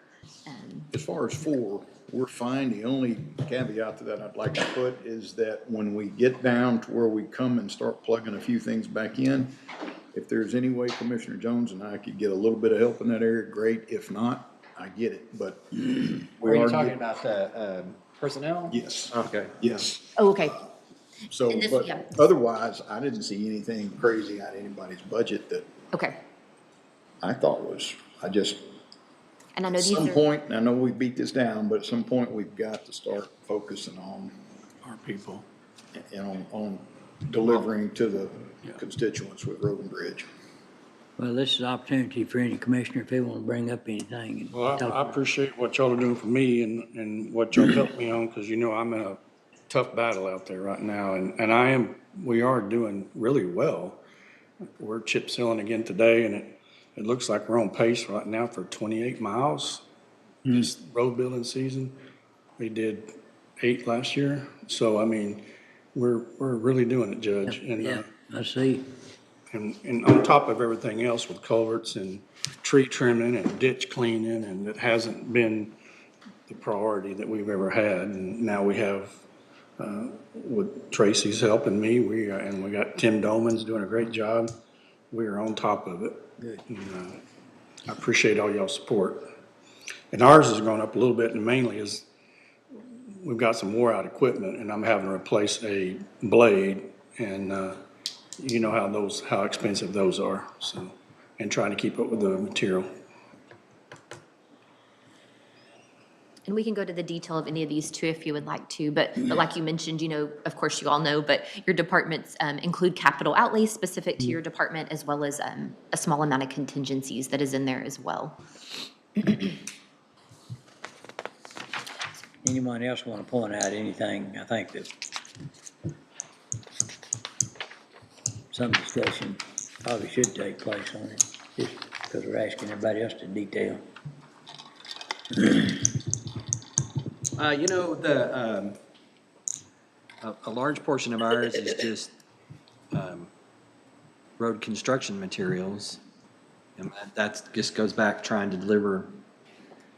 And now it's more maintenance than anything. Yeah. More second coats and things like that to keep what, you know, we've established going. And then stuff, I always say you can tell that when we're working, because our stuff wears out. Yeah, no question. So that's. Well, I mentioned Commissioner Perry the other day that just talking about a little bit on road and bridge, and I might have mentioned others as well, but we're a growing county and we do not, it's easy to let deferred maintenance catch up with you. It's easy to deferred maintenance catch up with you when you got growth on top of it. And there's more people traveling, there's all those kind of things, and like coming back. There's always resurfacing. There's always a, you know, and there's always, and I think in everybody's precinct, there's plats being platted all the time. You know, you can plat a ham sandwich now. Yeah. Honestly. So that being said, so more and more, you know, as Woodway, Waco, Hewitt build out. Yeah. We're gonna see, you know, we're gonna see more people out on our roads. Yeah, I agree. How is the Tippinell Lake process going, or, you know, with Hall Drive and Summerfeld? Will that be a part of this new bond? Well, that was what we talked about earlier, that needs to be, it's a county park, and getting those connecting roads to the park are very important. I don't know if we've started any design work or anything on that, Amy. Yeah, well. Proposal on that. Well, on Hall Drive in Summerfeld. Oh, and Hall, I got those alone. So you've started the Battle Lake issue? Yeah. Thank you. And Summerfield. Wait, was that one of them? Haven't done Summerfield yet. Okay. Hall and Battle Lake. Right. So is that in our budget, and how's that, Francis, do you know, or Amy, do you? It's not, I just got proposals from the consultants that I have to review, and then I'm gonna talk to Francis about how to fund it. I'm assuming, once we get to construction, that would probably be bond funds. I mean, especially Battle Lake is gonna be a pretty big. Yeah. Yeah. You're talking several hundreds of millions of dollars for all that? Is that? No, tens. Tens? Yeah, probably less than 10 for Battle Lake, but I'm not sure until we do some coring, if we can reclaim what we have there, or if we're gonna be talking about complete reconstruction. So Battle Lake's really in discussion of what connects to the park. Battle Lake's really not the. Yes, sir. No. It's no. Hall. Yes. Summerfield. Harrison. And Harrison that gets you back to 6. So maybe those are separate, and that could entail third-party contractor. Yes, sir. Because you can't continue to do what you're doing and try to catch up and do that too, so. I mean, you know, and that's why when I took Amy out there the other day, we can do from Battle Lake back to Neighbor's Corner. Yeah. It's in pretty decent shape. We can repair it with what the technique we're using. But from the golf course to Highway 6, you've been down it. Yeah. It's gonna have to be totally rebuilt, so. Yeah. We've still got a hidden number out there that we don't know yet. Yeah. It's because of all the rain we've had, and we won't know until it gets hot and dry. Yeah. Sure. And then we're gonna start having a lot of And these projects, were described under the bond of the type of projects that we would fund out of the bond, so. 6 to the golf course, that's Battle Lake, right? Yes. Is that all that county road? Yes, sir. Okay. I thought it was, because. There's maybe 400 foot that's Hallsburg, city Yeah, Hallsburg, but it actually goes to the center of the road, so, I mean, Well, yeah, I always thought Battle Lake was all county. yes, it is. Well, except just that little piece that Hallsburg has. And you know, that's just stuff that's been, Pardon me? that's just, that doesn't surprise or worry me at all. That's stuff that needs to be done that wasn't done in the previous That's right. administration. Right. Judge is hitting it, it's just exactly that. We don't need these deferred maintenance issues coming back Sure, and that's what years happens, later and yeah. eating us up. Yeah. Yeah, we've talked about it before you came into office, and that's, something that the whole court in discussion said, you know, that's something we really need to look at, try to figure out how to get our arms around it. So the fact that it's eligible for bond funding, you know, we should, answer that question, how do we pay for it? So, Yes, sir. anybody else have any discussions, Commissioner Smith, on your precinct? No, we're giving money back. Yeah, thank you very much. You're welcome. You want a receipt? Yes, absolutely, because next year I may want it back. I mean, I understand. We'll keep it handy. All right, anything else? Francis, unless you have something, a question you need to get cleared up or all, we. No, I mean, I don't think so. I think, even the requests we got, of course, that was all very, all linked to trends and plans you had for the next year. So I just want to make sure that y'all didn't have questions amongst yourself. Okay. We can go ahead and move on to Department 3650. So we've created this department, it's kind of a countywide road and bridge department. And so we did pass out a copy of this in your packet. And so this one, you'll see some numbers off to the far right side. So this was just something that we were gonna recommend just for discussion purposes and see what you thought. So in this department, you'll see like projected expenditures. We are projected to not spend quite a bit of the funds that are in this department. Of course, we want to leave roadside cleanup services intact. The professional services line, that is a line item for professional services, of course, like it says. If there are any professional services that are actually tied to a project, so a project that you're already initiating, whatever those may be, engineering,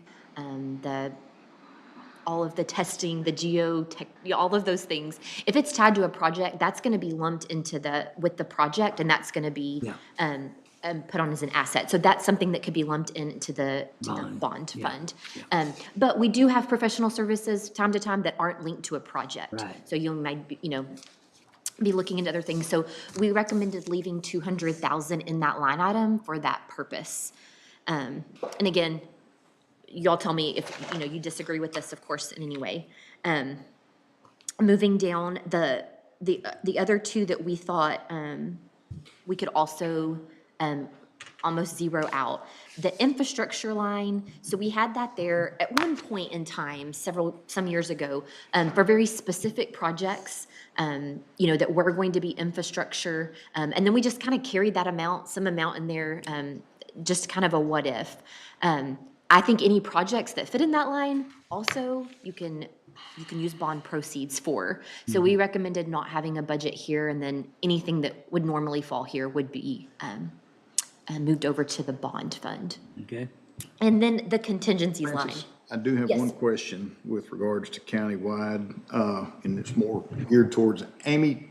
Do you see, my feeling is we overuse consultants for quite a while. Is that fair, or is that? I think you can use less consultants once we fill the assistant position. Okay. And we get the CAD, the upgraded computers and the CAD programs. We can do a lot of that stuff in-house. Okay. That crossed my mind the other day and I meant to ask, so thank you. Yeah.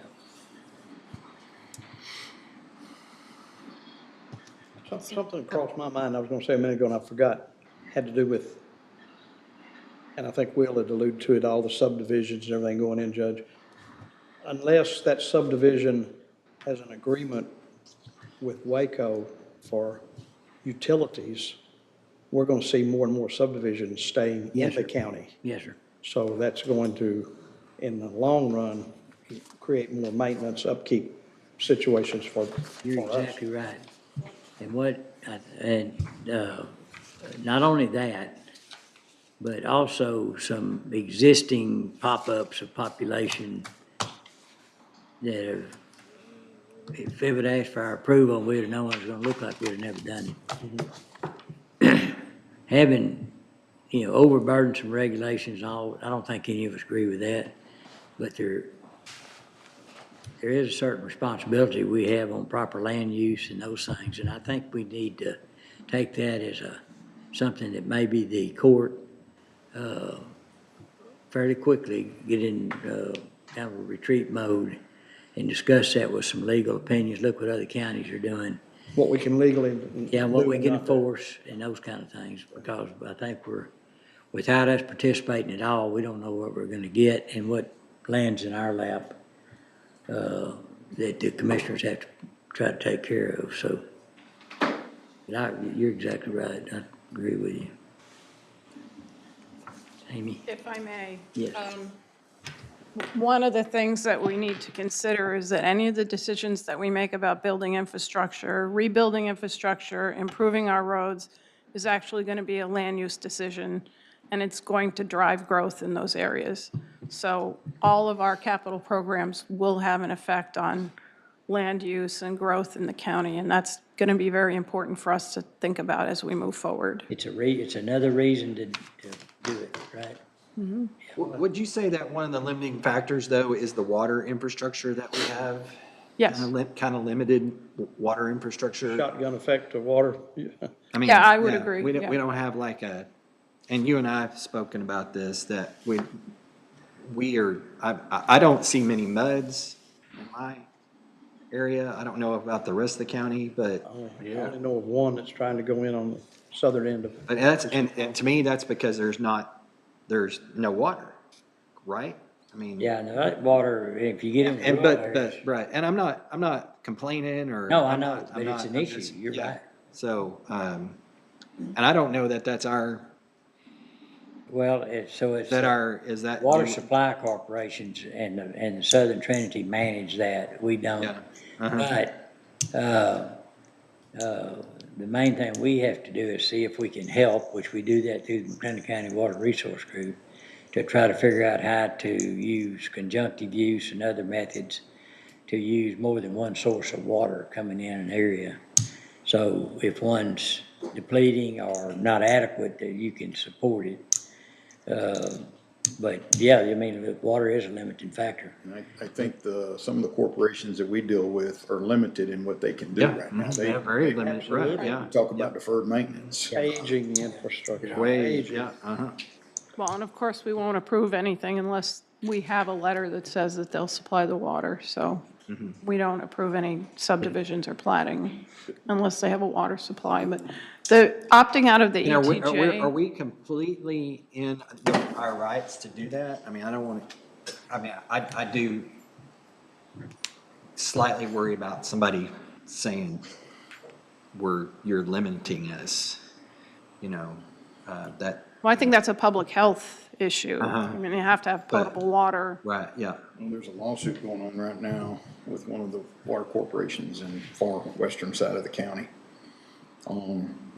promising to deliver, but then when they do, they put a reducer on it, and they're not getting near the gallons of milk. Yeah, Oh, yeah. I saw that. And that's an issue between the Water Supply Corporation and that individual. Right. We're not involved in that, but yet we need to be knowing those things. The other issue that I think Waco is grappling with, and I haven't heard that they've made a decision about it yet or not, is if a development opts out of the ETJ, will they still supply them with water and Yeah. sewer? I think the opinion is probably no, but I have yet to see that officially, because we were dealing with that with the developer who wanted to opt out so they could build to the lower standards for the roads and the drainage. And they were thinking they would still be able to get water and sewer from Waco, and I think that's not true. No, it's not. Yeah, we told Not gonna that. happen now. So I We wonder- want that in writing, don't we, Anthony? I think we need to be very careful and know, I think, and that's probably why they haven't decided anything, is because that's still kind of new legislation that. Do we know how many And do we- water suppliers are in McLean County? Is there a list somewhere? Yes, sir. I mean, what are we talking about? 30? Yeah, probably something like At that. least 30? Well, it's, all the municipalities, all the water supply corporations, any private surface ones? water treatment like, Mart, Robinson and Waco. So, you know, throw in Brazos River Authority and, Yeah, but I'm There- actually but talking Tom about people Ray- actually Yeah. supply water to homes. Like, Yeah. there's just so many tiny ones out there, in some of those areas that. yeah. So Tom Ray, has that number, but I bet you 30 to 50, something like it, 30. And then there's some little small individual wells that are allowed. And then, that access different sources of water, like what's called the alluvial water, which is more shallow water that drains towards the Brazos River. But, It's amazing. yeah. It's a Okay. struggle. Anything else on that? Fire department. So I was just, still gonna, if y'all are done with that, I'll move on to that Yeah, next we're line done there. with that. So, last year, we added in a contingencies line in this fund, and, specifically, last year, we had a new commissioner coming in, and so that was there if needed to help with some larger projects. What you have utilized it for this year was for the majority of it, was the purchase of that excavator that we talked about last week. So, so that was utilized there, so, I thought it would be, my thought was, the recommendation was just to bring that down and not budget anything for contingencies there. But you all know best, what's, could happen, just like the things you were talking about now. If you do need something there in contingencies, if you want to adjust that amount down. But just looking at history, my thought was to bring that down, to zero that line out. And the fact, Commissioner Wilson, the fact that the bonds will be covering these other things, and we approve the budget that you requested, then, that should keep you safe. Yes, sir. Yeah. So you're saying the 3 yellow highlighted in the proposed budget could be reduced in your opinion? Yes. Yes, sir. I don't have a problem with that. And I think this is, it's been brought up in some conversations I've had, what can we move from the general fund to a bond fund? Right. What is something that is like a one-time cost that's not ongoing? And so, looking through and talking with everyone, these are the places that I saw that the intent there was for these bigger type projects. And we could pull those numbers down from general fund, utilize bond proceeds if the need arises, so. Okay. And then that number down there. My only concern is to go back, like in 24, 20, say like the last 5 years, on this road and bridge contingency. Has that been I just. So last year was the first year. I think last year was the first year that we may have had it in the past. Let me pull it up real quick. He wants one, can pass the football. Fumble. Yeah, so last year was the first year we actually budgeted a contingency in this fund. Okay. Last year was the first year we actually put a contingency in road and bridge. In 3650, Where in will- countywide. Judge, where would that money go to? Pardon me? Where would this money go to?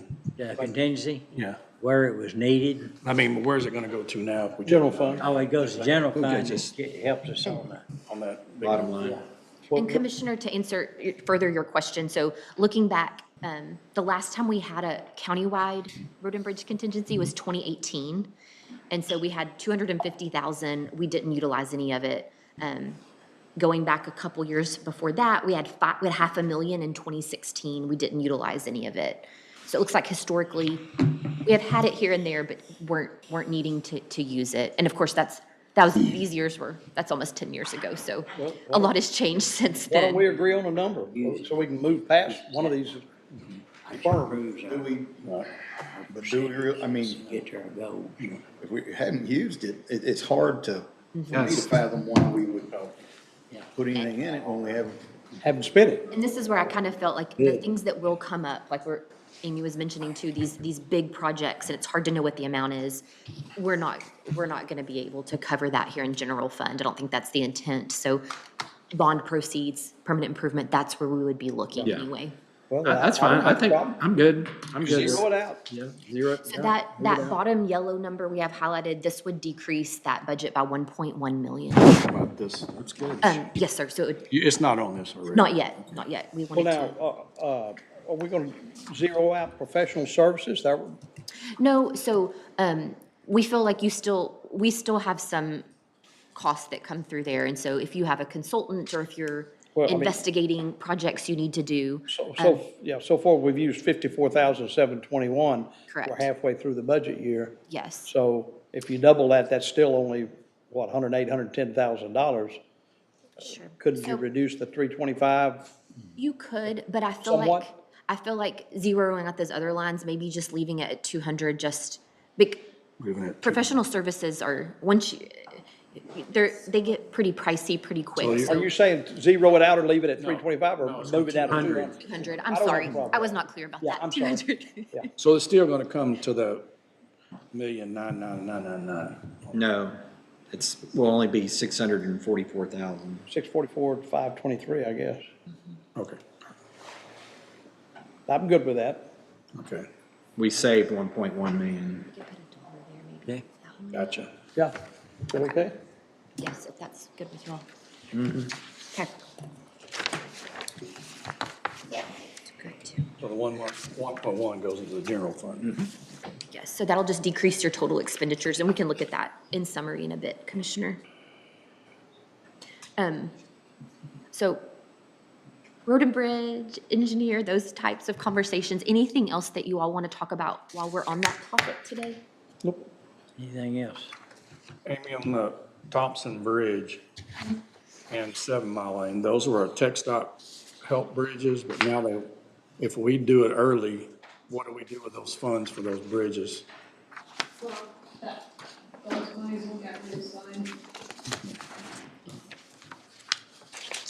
We're going on 3.5 years now in Thompson, I think, right? Yeah, a couple of years. Couple years? I thought it was more than that. I've got a project been going on. Oh, yeah, we do too. It's not uncommon. Yeah. I know the South 12th Bridge stayed down. Oh, that was forever. That's another story. Yeah, that's another story. Somebody was using the F word on that too much, and then nothing ever happened. And so we finally decided to stop using the F word, meaning FEMA. I got you. I was gonna say, it's just a good idea to quit using that all. Yeah. Now that I know what we're talking about. FEMA. FEMA. That was a busy road too, that South 12th Bridge. Okay. Okay. So we will move on from the road and bridge topic then. And again, this just helps us, we can always come back to these. Don't let that think we're settled there. But this helps us solidify what we're good with. We'll keep moving. So I want to move back to our SO department. So that's the sheriff's office, and then there's, of course, each department for each jail facility, and then their medical services. Do we have that anywhere I think we could maybe just go to this. on a handout? No, and not in your handouts. Okay. So, they were with us, I guess, was that last week? Yeah. And so, they talked through their increases and the reasoning there, but we didn't really come back and just get your feeling there. I think some of these are just self-explanatory and there's not a whole lot we can do. But I just want to talk back through them and just make sure, that we're good here, or if we need further information or have further questions. So Haley has pulled up Department 2200, which is the sheriff's office. And so we highlighted the increases. And so that first number there that hadn't had a previous history, that was for the recruiting services that they wanted to utilize this next year.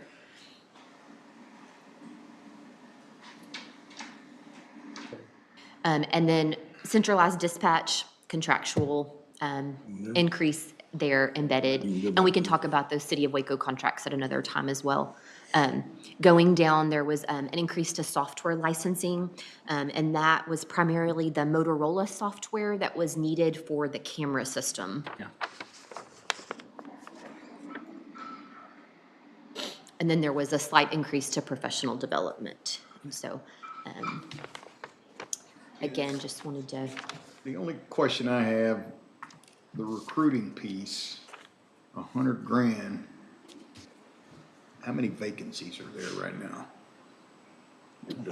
15 jailer vacancies. 15? Yes, we have 10 new hires for jailers slotted for July 28th. Okay. We've got 3 jailers in the deputy positions. We have a start of 22 vacancies, so that's a net of 15 vacancies at the end of this month. Just is, and I may be looking at it wrong, but that's a big expense for 15. And I know they're gonna have other openings that come up, but that's a, Is is that about right for recruiting? It's kind of ongoing thing though, isn't it? I mean, Yeah. it's kind of like, So there, I can go up there and speak Yeah. briefly on it. Well, I'm sorry.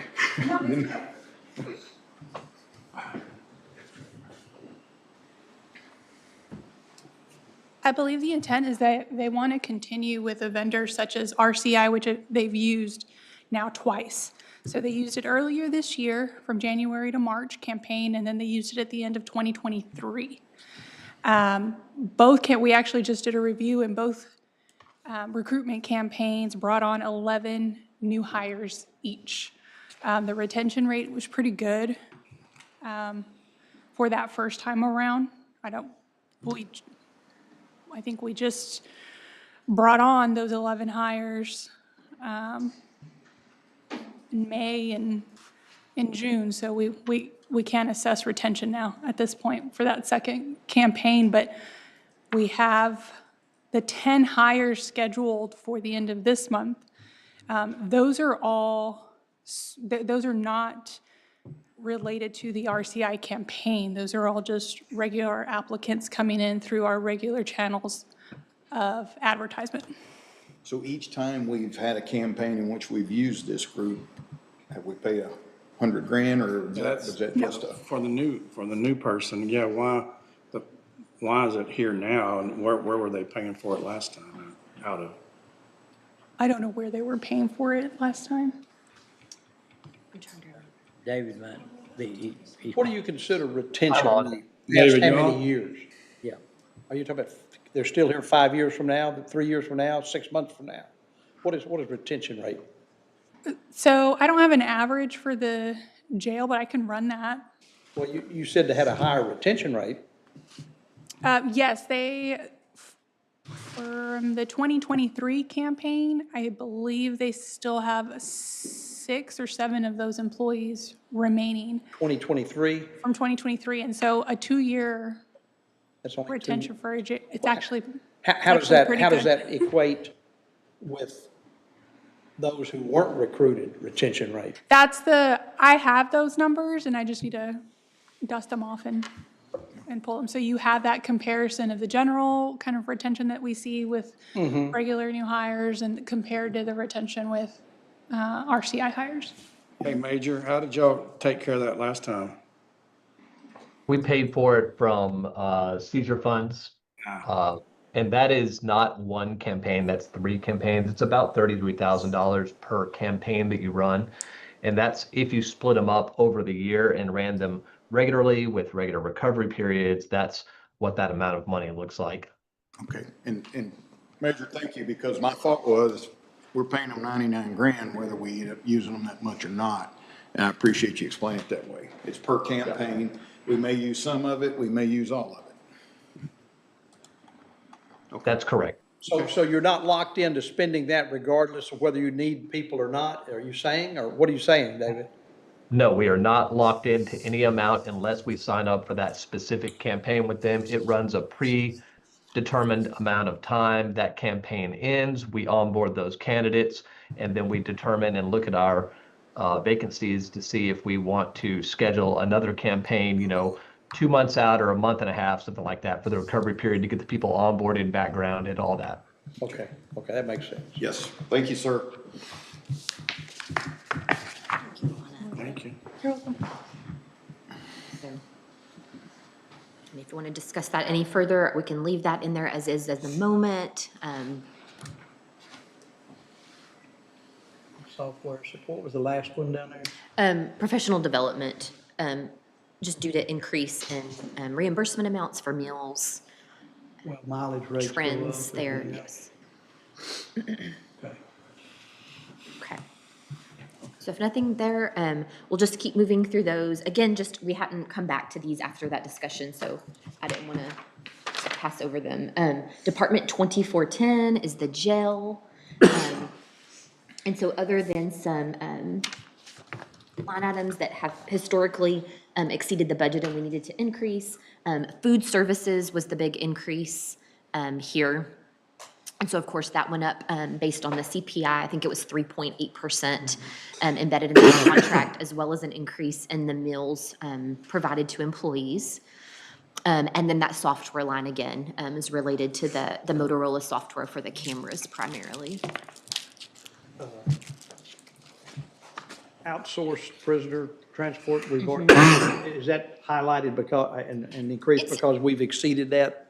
It is an increase, but that, yes, they're, like you can see there, they'll need if they haven't already, they'll need a budget amendment there very quickly. And so we just want to make sure they have sufficient funds for next year. Sure, okay. A cost that's hard to control. And then Department 2411 is Jack Harwell Detention Center. Pretty much same thing.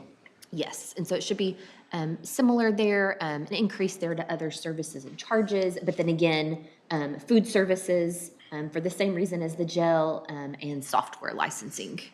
Okay. Any questions? And then the other two departments were 2414 and then 2415. 2414 is the medical center at the jail, the old jail. And so increase in supplies for the HIV syphilis control test, a line there for medical services. You can see there what we've projected is even higher than what the request is for next year, but increasing that incrementally there. And then the management services line there at the bottom. And so, of course, that's with turnkey. There is an increase there, a 3% CPI increase. And then also there was the change with the mental health services provided. So you'll see that decrease in the contract personnel line and then the increase in management services.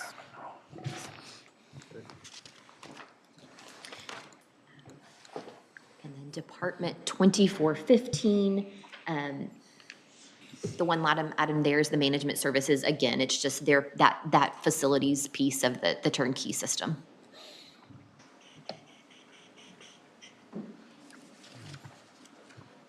What was the decrease in the, what was the amount of decrease in? Mental health? In MHMR contracted at the jail? What, about 400,000 or something like that? Do you remember? What, about 400,000? That was. 412. Go ahead, Manager. $412,448. And how much did our turnkey? So. More than that. Sure. Yes, because there was a CPI, like, I know it wasn't a wash, of course, the cost there, but, Commissioners, I can answer that. It was the $600,000 for the mental health services on a separate, it's its own separated contract, so to speak, or addendum. And if I could, the basic reason is that the turnkey wanted to handle it all, so they weren't exposed liability-wise by somebody else being part of what they're doing, and they have no control over it. Is that, David, is that pretty much correct? It was the Sebastian County, and there's several other counties. That's the most recent one. It's also the standardization of the service. So instead of having these little, they commit to a service whenever an emergency happens and we wag our finger. There's just a standard practice of how the service is actually dispensed, and it's dispensed on a regular basis through their psychiatrists. Yeah. Yeah. And the contract was, we just didn't renew the contract, right? We let it mature. Yeah. Correct. Yeah. Explain, though. All right, what else? Okay, so that'll sum up that. I know in maintenance of equipment, which also falls under Sheriff's Office, you had some questions about the fleet software that they were requesting. And then Sean Nixon is going to, I think, be with us tomorrow. Okay. And he can briefly chat about all with that. Okay, good. Okay. So just wanted to see if you had any other thoughts there, so we could. What are those highlighted areas? Can you enlarge them or read them? Oh, this is maintenance of equipment. Oh, that's just maintenance. Oh, okay. Yes, yeah, we'll talk about it tomorrow. Okay. I mean, we're happy to talk about it today, too. No, that's but fine if we're we'll gonna talk have about it them tomorrow. with us to talk through that. I think you had some questions about that fleet management and how that would affect other departments. There's that software again, Judge. Yeah. Yes, that was that. Okay. Okay. So we'll, of course, tentatively check off those departments we just covered, and then that way we can keep on moving. I'd like to go ahead, unless you have any other ideas. One other department we need to look at again is capital outlay. So that's Department 7920.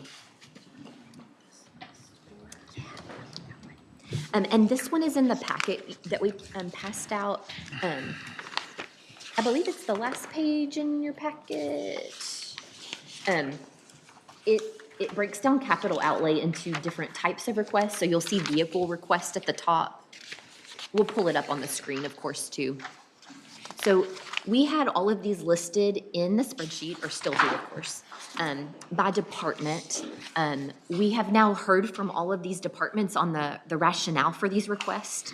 We have zeroed out the line items that when departments met with you, they were okay with not requesting it this year, so we've made those adjustments. And so we just wanted to come back here and see if there's any thoughts, anything we need to continue to gather on these requests. So what we've done now, and I think this was a request that was made at the end of last week, we took capital outlay and we just sorted it by type of request. So everything on this top section is vehicles. There are 20 vehicles here that still have amounts being requested for them, and one golf cart. And so this is, in summary, 2 vehicles for the DA, 1 for Constable 5, 14 for the Sheriff's Office, and 3 for, including the golf cart, for information technology. Hey, didn't we talk about the Constable 5 vehicle and that would be a brand new one that's gonna sit for the most part? We haven't made any final decision on any of it, I don't think. No, but- so that's something that, if you want to, if you want some other options there, I want to make, if I could interject a comment. Of course. And you can check my numbers if they're correct, but since 2017, which would be 8 years through this year's budget, and I can't speak to how many vehicles we've retired, but we've purchased 195 vehicles, which averages over basically 21 a year.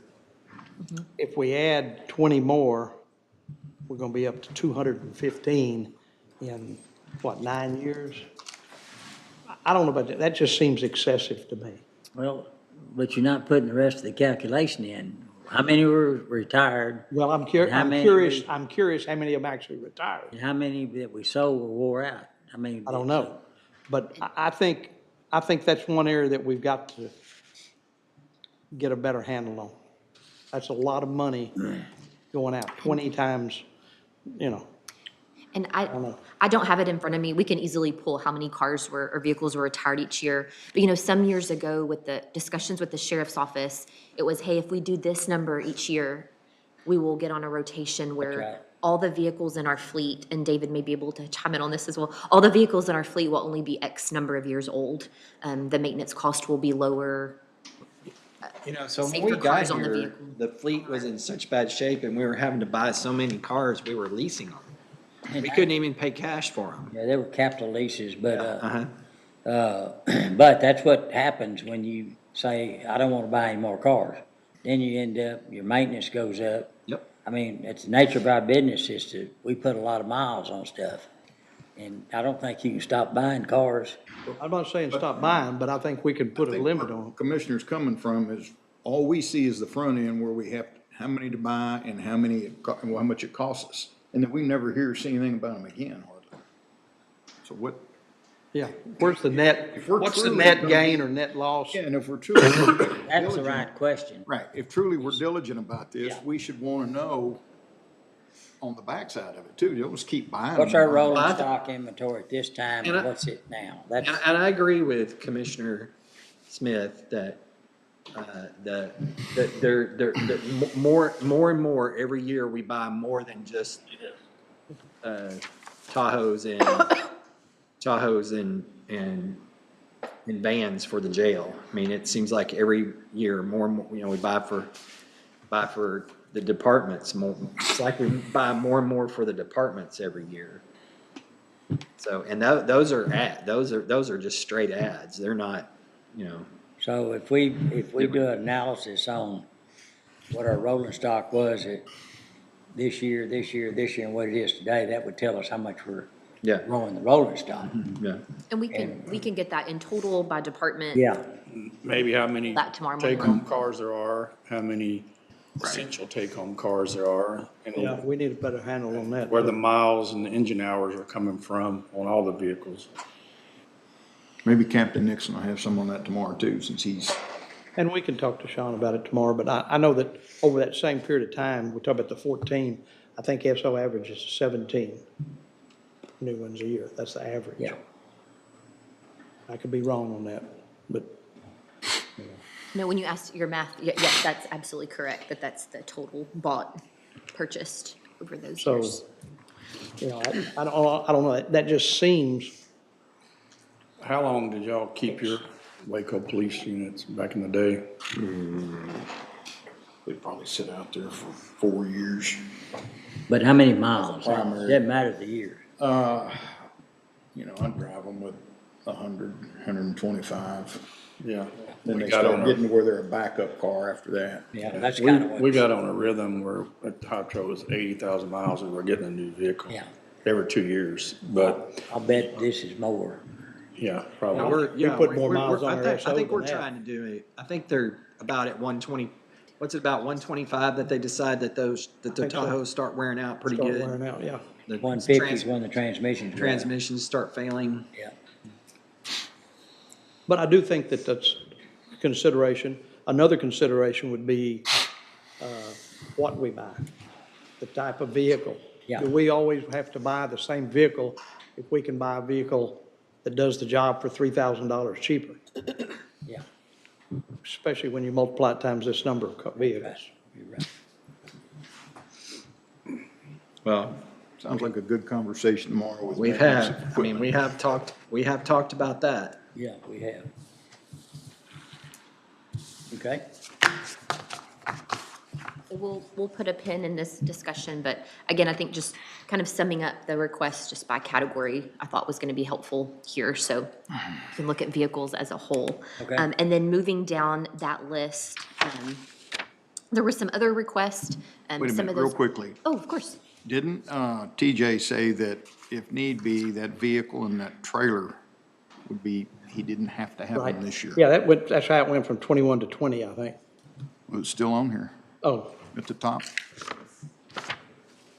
yeah, I thought TJ said the other day. Yes, so we have it just zeroed out, Commissioner, on there. Oh, I'm looking at with the We- handout. I got you. Oh, Never mind. no, all good. Lines are We blurred. went ahead and left them even though they were zeroed out, just so you could see the progress that had happened since the beginning, so. Good question. So there were 3 that were given up. Is that right? 2, and so, Oh, no, no, no. so the MOB, the constable one, on Constable 5, he had, they had it split, where they had the cost of a Tahoe, and then they combined it when they came in here. Yeah, and originally. presented. And so now it was a Tahoe plus the upfitting, Yes. the Dana Fleet upfitting. And so now it's just the Traverse, that one line, so. Yeah. So, But is that the one, though, you were talking about that's? Yeah, is that the one? There was one that they'll only use maybe once. Well, so that was a question. That was it. There's, when you have a new vehicle and a reimbursement going on as well, so they're not using the But they didn't want to give up. vehicle, they're one of using their own for reimbursement. And so, I think you asked them that question. They didn't want to give well, it up. and I believe that if we buy a vehicle for a constable, then the reimbursement program is not available for them to drive their own vehicle. So they need to be driving ours, otherwise why would we buy a new vehicle to park in the parking lot? So, One or the other. I think it was maybe their old car, I don't. well, The old car's probably got 150,000 miles on it. well, but it still said, so Yeah. we're gonna fix that by Yes, putting sir. a new one in there. But we don't need to be paying, unless somebody tells me different, some logic, why would we also give them reimbursement using their own car when we're Well, I think, Reimbursement needs to come down. I think Commissioner Smith asked him, one of y'all give up your reimbursement? And they said no. So that's what they wanted. Well, I They- think they the wouldn't- question was, did you ask vehicle or? I asked vehicle or deputy. It was you, yeah. And they chose the vehicle. Yeah. Chose vehicle. Mm-hmm. But then I asked, if you buy the vehicle, then why doesn't somebody drive it all the time and give up their mileage? Okay. And that would be true with anyone. Sure. That'd be true with anyone. Anywhere, any position we've got.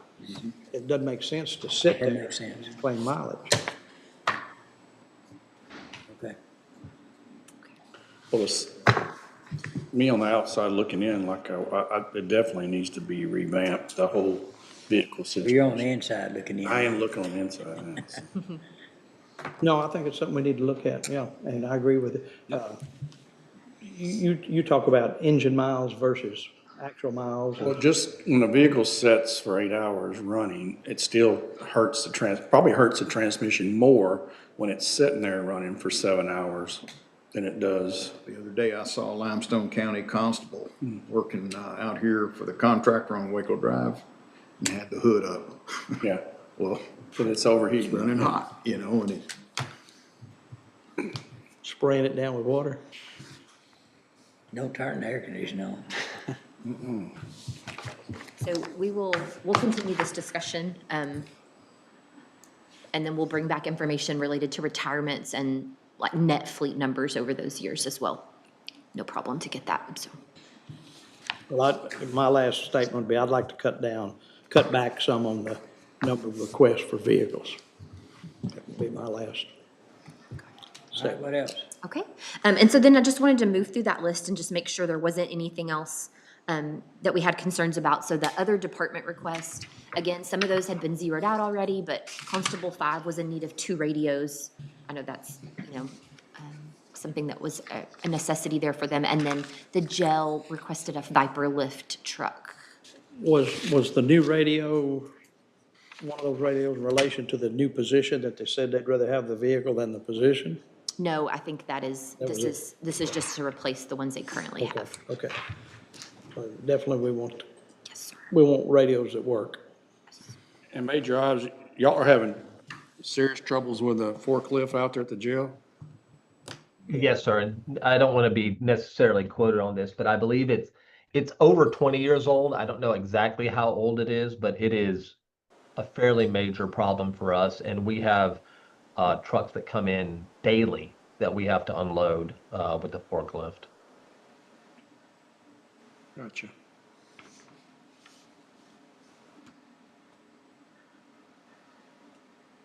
That's that Viper lift you were talking about, it. Yeah, Okay. lift I found truck. it. It's a pretty cool name, but it's still a forklift. Yeah, it's the forklift, yeah. So then below that, we have 3 items that we have stuck here just for accountability's sake in the budget, but we are already in these contracts with Axon or Motorola for body cameras and the tasers. And then the IT request list is also there with the orange heading. And again, John spoke on the majority of those last week. There is the request there kind of in the middle. I know IT is involved in that project, but the camera replacement at the jail facilities, and that is phase 2. I know phase 1, I guess, is ongoing as we speak. And John, the only thing I would ask you on this list, just take into consideration safety and security. Are there any of these that could be deferred or put off that wouldn't hurt safety or security? You don't have to answer right now. I mean, that's fine. Just a question I would ask. Just trying to find nickels and dimes. And I've got The one. second item there, the NetLA Etherscope, what that is a network testing device. That is something we can push off for a year. I'm not a money. No. Yeah, I don't see that being. No, I wouldn't worry about it. But John, the other question I have, follow up on that, is is there a catching up point in IT that because we made some pretty major, and we've had to, quite honestly. Is this gonna be a typical year going forward, or you see us plateauing for a while and not having to? Yes, actually, this is the last year I think you see really major increases. For instance, that iSalon that you see there, the first one. Yes, sir. That one the third one. That now, the idea there is because originally you had to pay, I think it was close to $500,000 about 5 or 6 years ago or 7 years ago, excuse me. Now we've gone into, this would be a contract where it'd be spread out over 5 years, evenly spread out. It will lower that overall jump and make it a very, hopefully, budget-friendly number for us. Okay. But yes, this is the last year I've seen like really major additions, if you will. Well, that's good news. and not talking about major additions, but is this a true statement, John? As long as we're moving around departments, different places, we're gonna have IT costs? Oh, absolutely, yeah, every time. The only thing if one department, and we're not sure of the exact details yet, but if one department moves into another department's space and doesn't do any major renovation, then that cost will be far lower IT-wise. If we do like running wiring inside of a facility, is that always contracted out?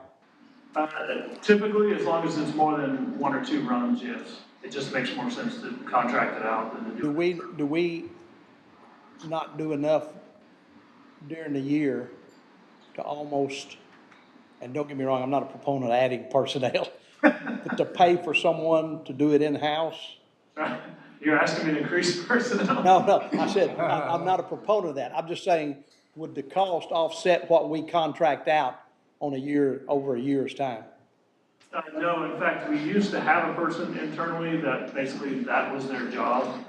And the problem with that is you end up doing very low-level tasks with someone, you're paying them way too much to do it per hour.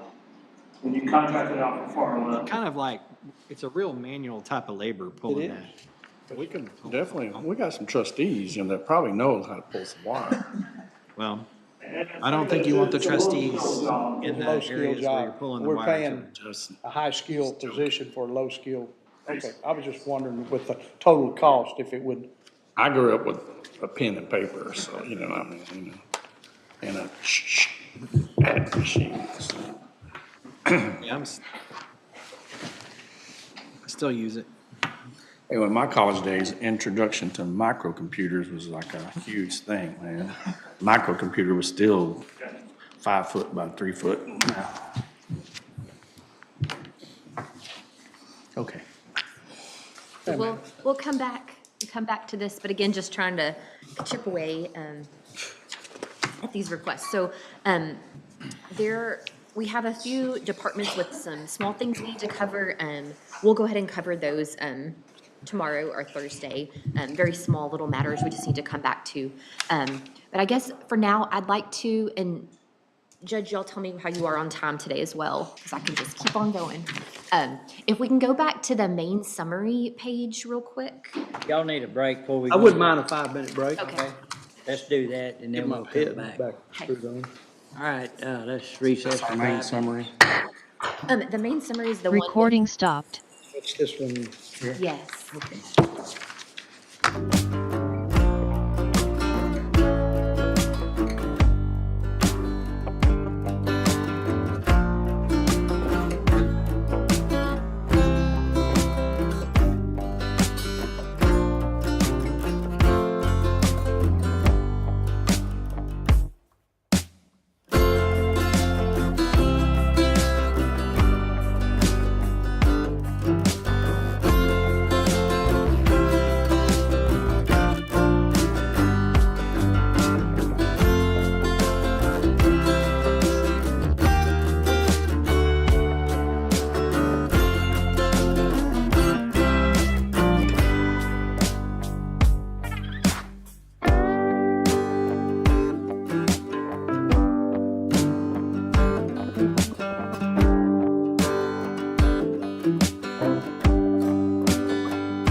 court back in session. You got that out before that recording started. Yeah. Okay, so coming back to this summary, and I know we passed out a copy, but we just made those changes in Department 3650, so you'll see that change already reflected here. But again, just circling back, you'll see that department expenditure of 158,471. So just a reminder that that is, that amount is with no changes to personnel. So those are all things we still need to decide and layer on.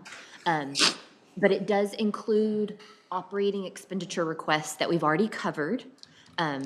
It doesn't include increases to outside entity request. And so that's kind of like if you left everything the same, had some operating request increase, increase request, that's right. So I thought this was interesting. This is where we are today.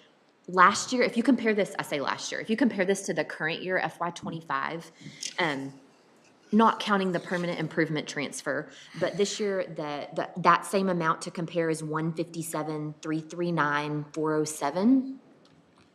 So it's about, I think, just a little over a $1 million increase from last year. So if you kind of That's strip out without taking into consideration increases on outside entities. and the increases in outside entities, yes. And so it's just kind of how you look at it, how you want to perceive No, it. wait, excuse me. It's taken into, it's saying that it includes outside increases so far.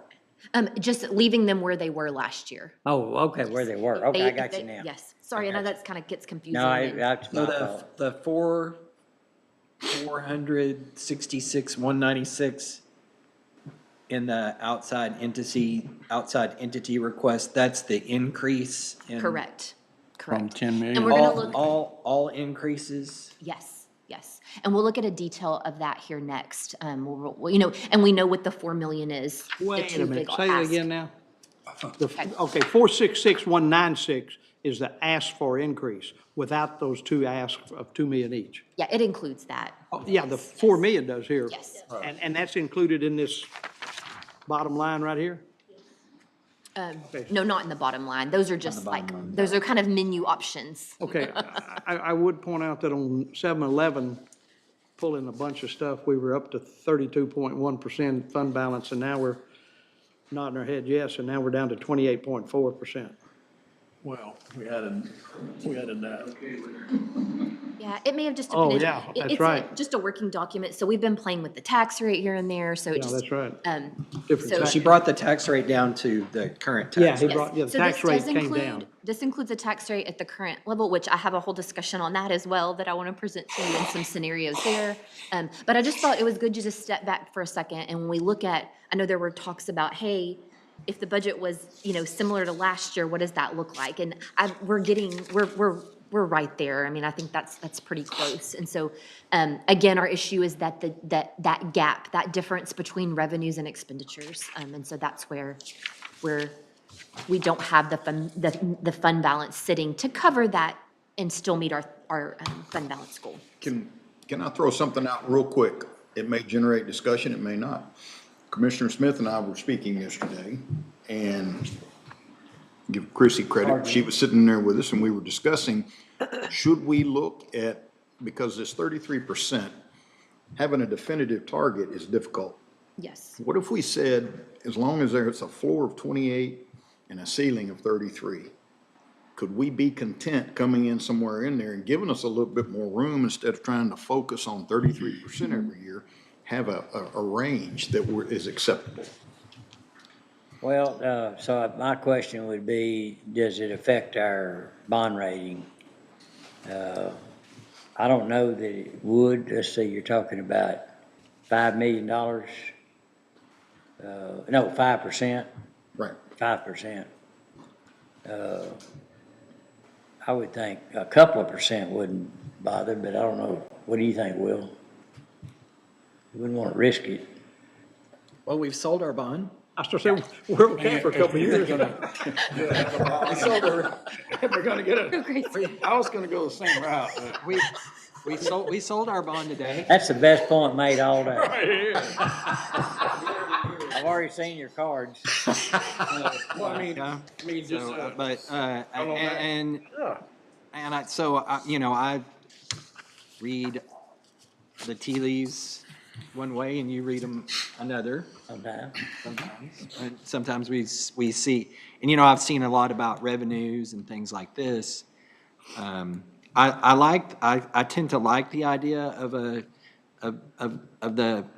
5%, you know, a 5% give or take, only in the fact that throughout the years, we always, what's not being factored in here is the under budget. Yes, yes. Right, yeah, So that's right. That's one thing I So wanted to bring up that's as well. that, to me, that's the whole key, is if we need to, if we're gonna, what are we gonna put in that, operating percentage? And having a little bit of a little bit of wiggle room in the 33%, I think would be nice, so. Is there a way to factor in historically a under budget percentage, just like we do personnel? Sure. That's how, I mean, that's kind of what we did write last it, year. So it's whatever, you know. That's what we did last year, wasn't it? I mean, we just kind of came up with a. We said we knew we weren't meeting the fund balance goal. We knew we were going to come under budget. And so that was, proposed that we use like an operating percentage under budget to say, hey, this is what we presume was going to happen. You never know when you'll have a year that. What did we put in there? I think it was 1.3 million. 3 million. And I don't remember how we I don't remember came exactly. to that. I have some scenarios that I want to talk through. I don't know if it'll be today, but it's concerning the tax rate in the next few years. And when I was estimating what we would come under budget each year, I used 3% just based on history. And I also was very conservative. We usually come above that 3%. Mr. Wilson, did you have a question? You were. No, Okay. I'm with Will on that.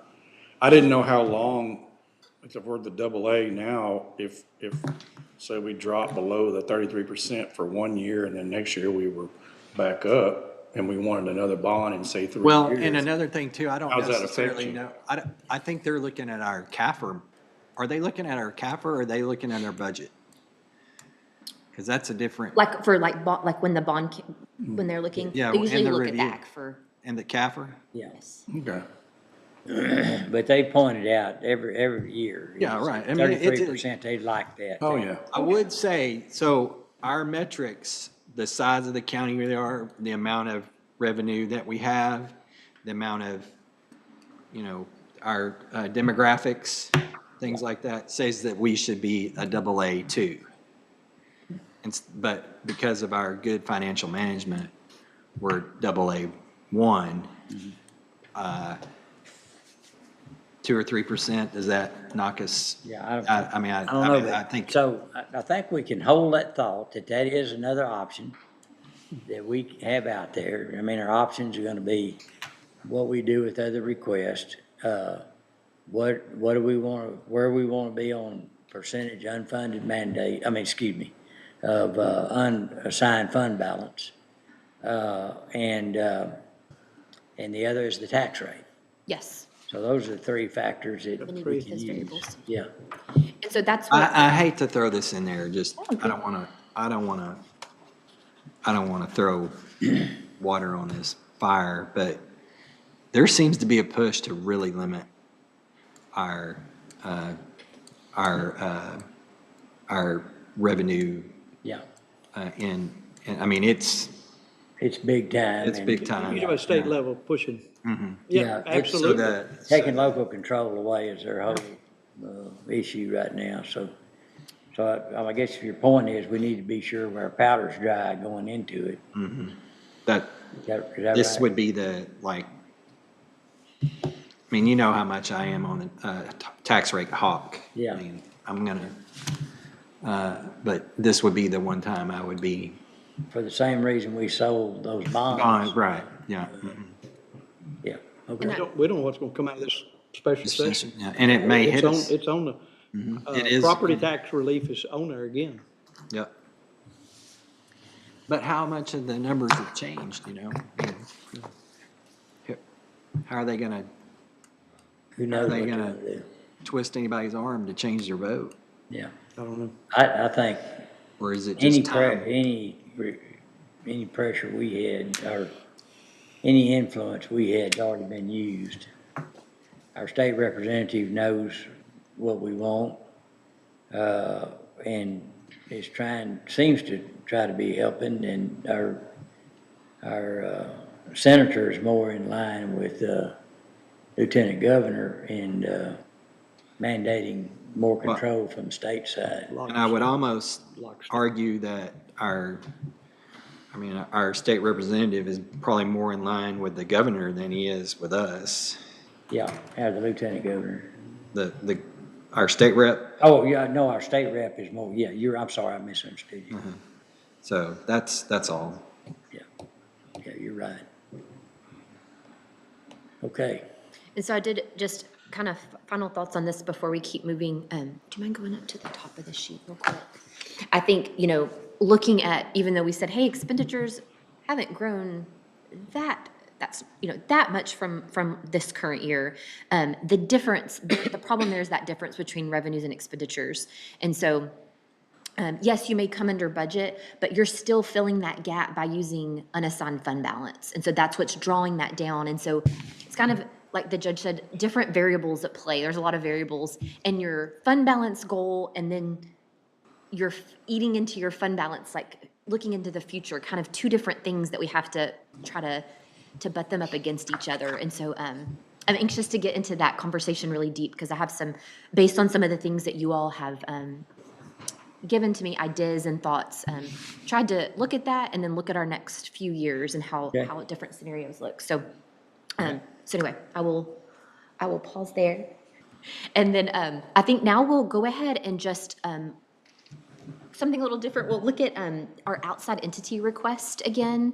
I know we had a very busy day on Friday of hearing from a lot of those entities. And we had a detail that we had passed out to you last week. I know Commissioner Perry had asked, hey, if we pull all of that out, what does it look like? What is contractual? What wasn't? And so what we did is we just took that same list and we broke it up into categories. Some of these you could say fit into different categories, but it was just our best shot at just different ways to look at this. And so it also has 6 years of history plus the request for 2026. So you can kind of see how those requests or how that budget has changed over the years. That top section being what we see as like kind of intertwined into our the county's operations, and things that we're contractually obligated to. I know all these have contracts related to them. And so those being, some of our contracts with Waco, HOT, BHN, I know they're providing those services that are intertwined into our law enforcement services.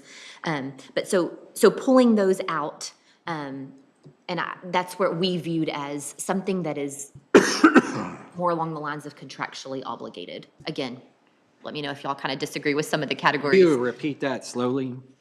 Yes. So these are just line items. These are contracts you have that we saw as they are intricately woven into our current operations. Oh, okay. I see that. Okay, I just didn't see the thing, and that's that blue section on top. Okay. We're kind of in a working relationship with it. Right. Yes. And so again, you can say, oh, well, you could pull this, but we saw these as, this is necessary to keep things moving the way they are. You'll see there at the bottom that when you move from 25 to 26, the increase in requests there is about $4,000. There are more increases than that, but again, like we mentioned earlier, we pulled out that one piece of the HOT BHN contracts for mental health. So that's included there. You'll see that zeroed out number. So that skews it a little bit, but just to give you a bird's eye view, again, just kind of getting back to some of the questions that were brought up on the outside entities. Then moving down, the section in green would be what we call discretionary. Again, I think your whole budget, in a way, it could be discretionary. But these are ones that we didn't see as intricately entwined into our operating. And so they're things that, you may pivot from year to year.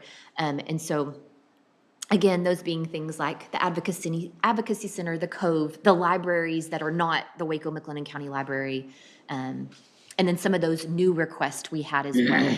So those being those two large requests, the Salvation Army and Mission Waco. And you'll see there how those grew, of course, from this year to next year, primarily because of those new requests. In our discussion, do we want to, let's say, make a little bit of priority, like put one group in priority one, something else is not, it's important, but not hugely important, it's two, and then something that's close to being decline would be a three or something like that? I don't know. I'm just trying to put so we don't get lost where we are. Like individually? On the discretionary? Yeah. Yes, yes, sir.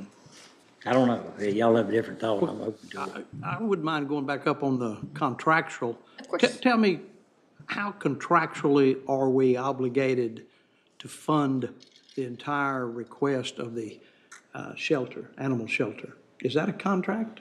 Is that a formula that figures that 196,470? Yes, so they look at the history for the prior year. I think it goes from like March to April or. That went up April or- $95,000. Yes, and so they take the number from each entity. So ours would be those the ones in the unincorporated area, I'm assuming, but you'll see every city on that list. And then they take their costs, their budget, and then they prorate it based on the number of animals associated with each Do we entity. see that, or we just assume? Dustin, you want to weigh in on what we see? That's been going down the previous years, like from what we entered into the new contract in They've changed the way they've billed for that too, but. Well, but here's the deal is they said back then, you will pay for the animals that truly come from the county now and not from, they just get dumped over the wall or whatever. And it goes down to 15 grand. And then it's like, well, now it's back up to 100. We're not getting that many more animals now than we had then. You can convince me that we've had that many more. So there's something that's changed in. Formula changed somewhere. And so this is where, we were looking at, hey, you were billed per animal. We actually got a monthly bill each month that was paid, had them all listed. Now it's just a percentage of their total budget. And so you're looking at indirect cost, just like we are with the other city departments. You're looking at the maintenance of the building, Hopefully- everything is included. Hopefully, they heard us loud and clear the other day with the library, is we do not have any interest in paying their HR department, their finance department. That is not, to me, that's not a service. That's helping you pay your payroll. Yes. We want to make sure we have a difference on the front line, not on the back room. And I just totally disagree with them charging us that. And again, the library's supposed to get back with us because she was going to go mark that stuff out. I think we should do it with every contract we have with them. And that's kind of, not quite ready, they're complete yet, but yes, waiting on some information and doing that so you can see what is actually contained in there and what isn't. Dustin, can you convey that back to them, that we'd like to see what the commissioner's actually requesting on these services? Yes, sir. We will do that for sure. And there was the change with the Humane Society, and that's probably led to some of this increase on the animal shelter side as well. I thought there was a new contract at some point where. So the Humane Society they separated They and because moved that. basically because they were driving up the numbers and doing some things that the city thought was unrealistic, and I agree with them on that. And so I think that's what made those numbers go up, but I think with the city's intent is to be the way it's supposed to be. And then in regards to allocation for HR and all that, it's prorated on the amount of employees at that, not, so there is a methodology, but I'm not saying. But I understand what you're saying. Yeah. But that's their problem. We pay our people. We don't have contracts and we go, hey, you're going to help pay for our garage and our HR department and our finance department. Maybe we should. And well. I mean, that's the way they do their budget. I mean, that's their. True. That's their budgeting, and they come up with they don't have a budget for IT, I suppose, or I guess somehow they do, or they're, whatever. It's just like But you're they transferring from one to the other. They've got, I mean, that's what we did away with long time ago was all those line items. I just don't think we should be forced to pay those. That's on their end. We're not using their HR department. We're not using their finance department. Well, we will, I guess we pay their finance department to process our check, we pay them? Is that, Don't get me started. okay. so I know those specifically, still waiting on a little information there, and then I hope we can come back to that, maybe on Thursday would be a good day to. So this Back to amount those. has more than doubled. But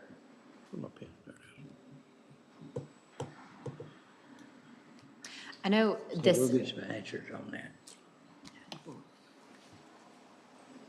So Dustin, I guess same questions we had with the library, we had with this city. Are there others in here that, And you know, each contract we have with the cities handled a little bit differently too, so that leads to more questions, I think, where emergency management's the 50-50 split, but to Commissioner Perry's point, those figures are still kind of wrapped into that budget. yeah.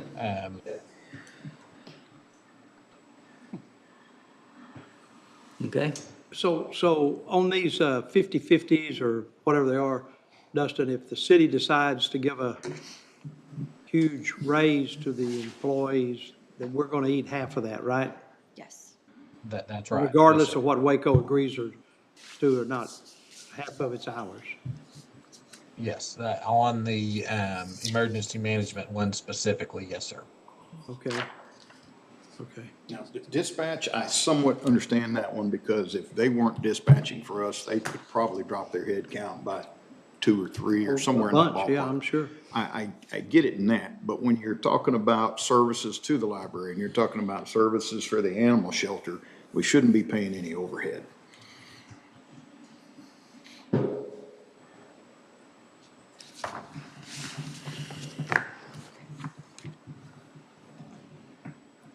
Well, we'll continue that discussion there. And so then I just, I think we'd kind of finished up that green section that we labeled discretionary. But again, just ones we felt like, Hey, Francis, on the Bridge to Success initiative, Pastor Simpson, 70. yes. did he retract? Because when he came to our office, he asked for like 5,000 or 10,000, somewhere in that range. I don't think I had that, or we didn't have that here. He was out of town last week when we had everyone come in, and I think he was gonna try to stop by this week. I know y'all had already talked as well. So that's but- the reason why you're leaving it on there, rough right now? Yes. Which one was that? It's the Bridge to Success, the bottom one, Okay. the grant $78,000. initiative. He's got a good plan, but he wasn't asking for much. And of course, Miss Boone, she gave a good presentation with the doctor, and she's not asking for anything except just time, really. On that reentry? Yes, sir. Yes, sir. Along that line, we currently contract with MHMR for reintegration out of the jail. Is that correct? Yeah, but she's saying, and some of the other people. I understand what you're saying. That they don't help everybody, they just Right. help people with mental health But- issues. But I think that just because it says mental health, everybody thinks it's mental health issues, but I think they help with everybody if somebody refers them to that. Employment and everything. Yes. But I guess the point I was going to make is that has a discussion ever taken place with MHMR to broaden that scope to include people Needs to. such as this right here? Sure, it needs to. Because they have the staff and the ability to do that. They're already doing it. So that's just a thought. Okay. So I know that the judge mentioned, if you are not wanting to, honor all the requests that increase there, do you want to prioritize? Do you want to set an amount and then we could prorate? Just something that if y'all want to think about, and then, let us know any ideas you have, and then we could work through it that way. But like I said, as it stands right there, that section in green stands at 5.5 million request for this upcoming year. I think, anybody, my thoughts are, I think we're getting requests for additional funds because their other source are getting less money from in a lot of cases. Right. So Well, we're being asked to pick up the difference. I think we need to look very closely at the fiscal year 2025 amounts and maybe agree on whether or not they need to stay the same. And if anybody has anything they want to increase in those, speak up. Well, like the blue and the green, and like Commissioner Perry said, we need to take care of our own people, but, but in between the blue and the green, they all got letters and the other servicers that you need to drop your budget by 20%, right? And then they come to us and then they ask for more money, so. Yeah, I don't know. I think Commissioner Smith's heading in the right direction, except I'm willing to go back a few more years. Well, a lot of these don't get money from the city. No. No, you're right. Yeah. I was mainly, visiting one of the ones that were getting the money from the city. But that's good. I mean, that's good. I mean, I'm with Commissioner Smith's thoughts also too. And we're not in a fund balance position where we can necessarily. And there's not one of these on here that don't do a great job doing what they're doing. Yeah. Yeah. That's the unfortunate thing about it. That's what makes it difficult. Well, but look at what our road and bridge department does and look what we did to it. But it did out. Yeah, I understand where you're coming from. I do. Yeah. I do. I just think we need to come to some sort of agreement on it. I think we go back further than 25.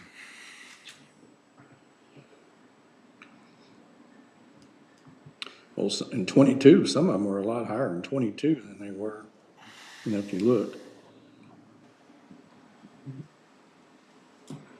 Well, some of them just kind of fluctuates.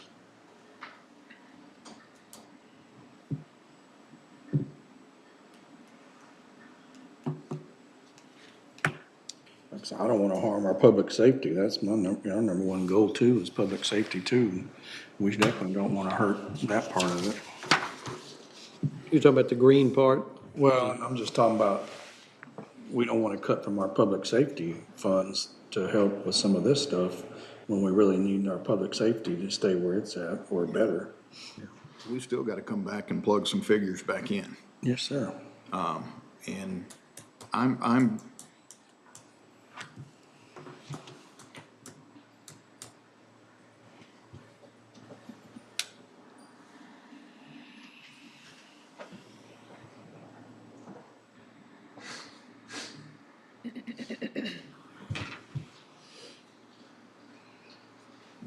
if we went back to fiscal year 23 on discretionary, what was that, 1.2? Mm-hmm. 1.2 to 4.5. No, 1.5. 1.2 to 1.5. Because assuming you're removing those. And here's the deal with that too, and I know we worry about, well, we put full-time head count in there and that's perpetuity. But so are these. Once we typically fund them, they keep, we never cut them out, right? We may cut them back, but we never cut them out. You've got two entities here that are asking for $4 million, two apiece. And if you went back and you took off that 4 million off the 5.511, that'd get you back to $1.5 million, which is real close to the 25 number. In other words, if we funded everybody the same, is 25, and then new request. Kind of froze. Do you want to do them? And if you want to do them, how do you want? If you wanted to do them, do you commit them over time? In other words, send them a contract that you'll give them X amount of dollars every year for the next 5 years. We did that with the animal shelter. when they built the brand new one. Yeah, and we did, and then City of Waco did that on the work site too. They committed, well, actually, no, they didn't. They took that commitment and leveraged it and came cash to the deal, but,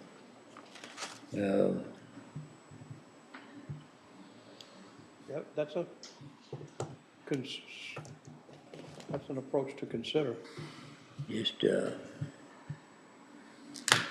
if you're gonna do all if you're gonna do the whole $4 million request by two entities, I'm gonna be, figure out how to do it, but if you're not gonna do it anyway, then and again, Go back to my thoughts on 25. that is, the first decision is, do we or do we not? yeah, And that's then the right. next question is, do we go, okay, but this is not the year to do it when we're having to already turn away Yeah. department requests within the county? Then we do, okay, we'll take a look at it next year, or do we embark on a smaller amount that we pay out over time? I'm gonna be pretty hard pressed, and I would visit with any of these people here and tell them, I understand where you're coming from. But Commissioner Jones and I, we both are sitting in precincts that are growing, and we're taking the bullet. We're the ones that are pulling things away to try and make this budget work.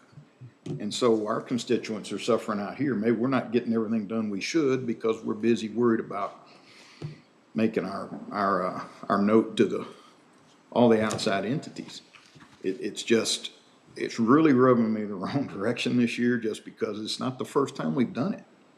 We've done it before, where we cut back and pull back, and we always end up, Road and Bridge seems to be the one that always ends up cutting back here and cutting back there, and it's gotta stop somewhere. If you want to put it under the microscope, to be honest with you, it's Road and Bridge really that's only truthfully made the commitment to pull back, and not any other necessarily departments within the county Well, and in all fairness, we haven't and asked. offices.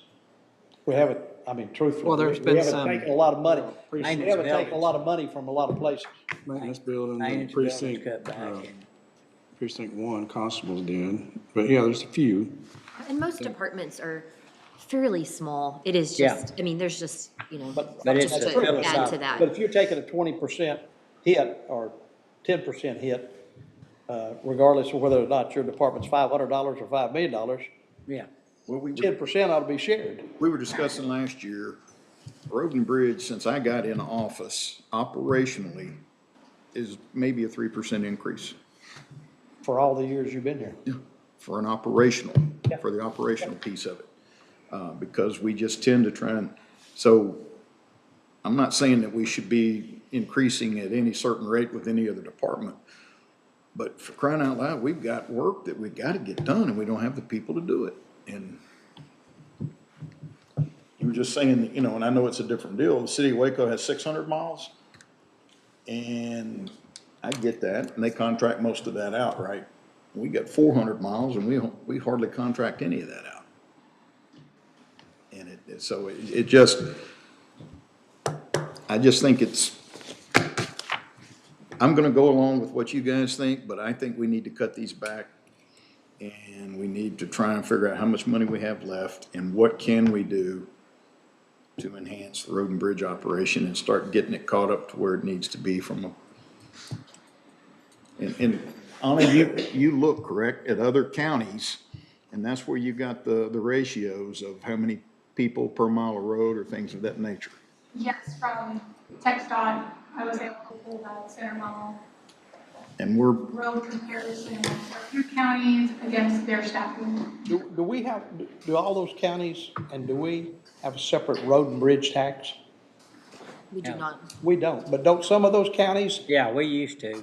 We It's farm- it's used to, called but some of farm. those counties levy a road Rolled and it bridge into tax.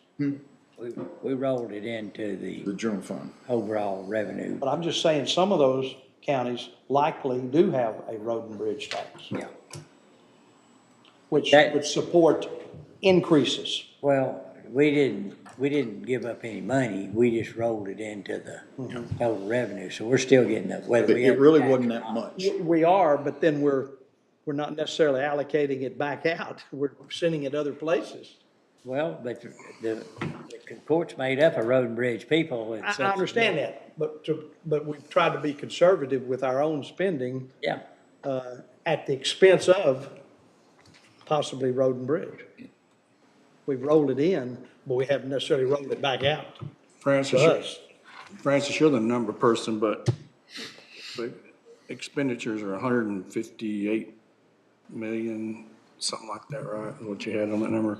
And if we do the 14.5, what they actually want this year, that's almost, what, 9%? So the way we have this layered in here, so that column for FY '25, the 10.3 million at the bottom, that's what's already Right, but the included. 14. So if we increased it another 4.2 million, so, But is that like Or 9% of our expenditures or something like that?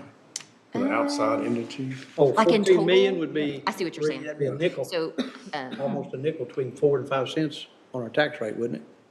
well, so that's, I think he's asking I'm just saying. what what percentage of our that total budget. Goes to outside entities is 9 or almost 10%. If I'm close. But Commissioner Perry made the comment the other day that it's like 3 cents on our tax rate. Yes, 9%, like you said, roughly. Yeah, 9%. Well, I think what's skewing the whole thing here is the 4 million to Salvation Army and Mission Waco. Sure. So, do we want to make a decision about those now? I think it's a Or do we big need, dollar amount. or do we need to wait until the 29th? When I we- think when- when back, we're all- I agree, I think from the priority standpoint, do you low priority it? And then on the 29th, if something changed your mind, we'd move it back in, but right now it's low priority. I agree. It won't be included. I agree. I would even go a step further and say that the 2 million each request, we can't fulfill that. We can't come up with $4 million this year, in my opinion. And that's what we're saying. Right, so there's gotta be, okay. Yeah.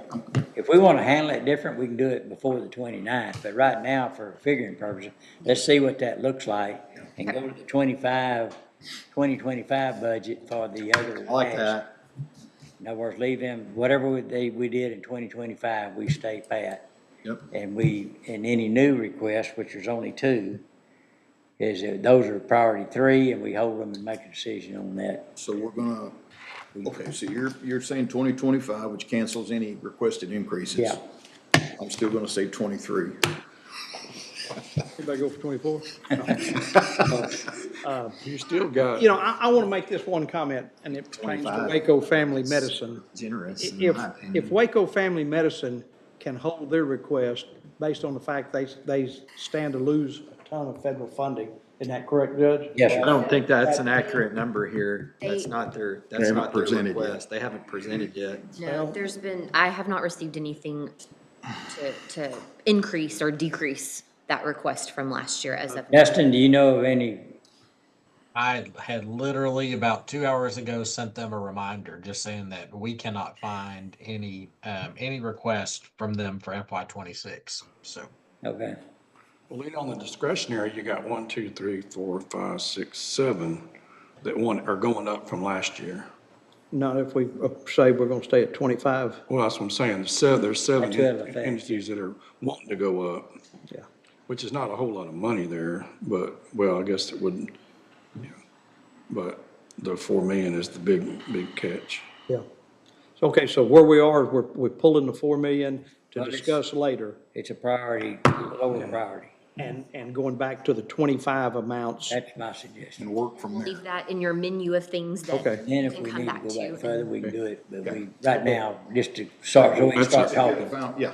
That's it. That's, 100 and something thousand back down to after the 4 million's gone. That's, If we get to the end of this, we find out we're in better shape, then we go back and consider on a priority basis. our steady customers, and then any new requests, look at that. But right now, just for discussion purposes, they're low priority. Got it. Yeah. But, you know, those that we do fund with, share with Waco, I'd be curious to know what they actually got cut. Everybody's saying 20%, but we don't know that for sure, do we? Yeah, and they're on the same timeline as us, so Yeah. we won't know what their adopted budget is. They That's don't have usually a it. problem with Yeah. that timing. They're getting some pushback, but, so we'll see. That was the city manager's recommendation. Okay. So, Okay. So, we know your thoughts there for the moment, and then just to cover that last section of that sheet is just what we lumped together for economic development. I think the only increase was just the transfer to the WINDEC funds, and so, I can talk a little bit there about those funds and what fund they sit in and things like that if we have a few questions. And there's a few of those, and just don't worry about it, but there's a few of those in discretionary funding that are kind of economic development things too, but that's, if we're gonna leave them at the same funding, I wouldn't worry about it, but, just to point out that some of them do impact. Yeah, that's why I said, if you want Forest to Commission, tweak yeah, those, for sure, those categories, we have them in, just Yeah. let us know. but they're fine, I mean, I'm good with leaving them there. Brazos Trail, that'd be kind of economic development. Yeah. Startup Waco, Sports Commission. Yeah, not much Investment money. Fund, Brazos Trail? to some extent, the It's a Cultural beacon. Arts District. Yeah, a lot of them are.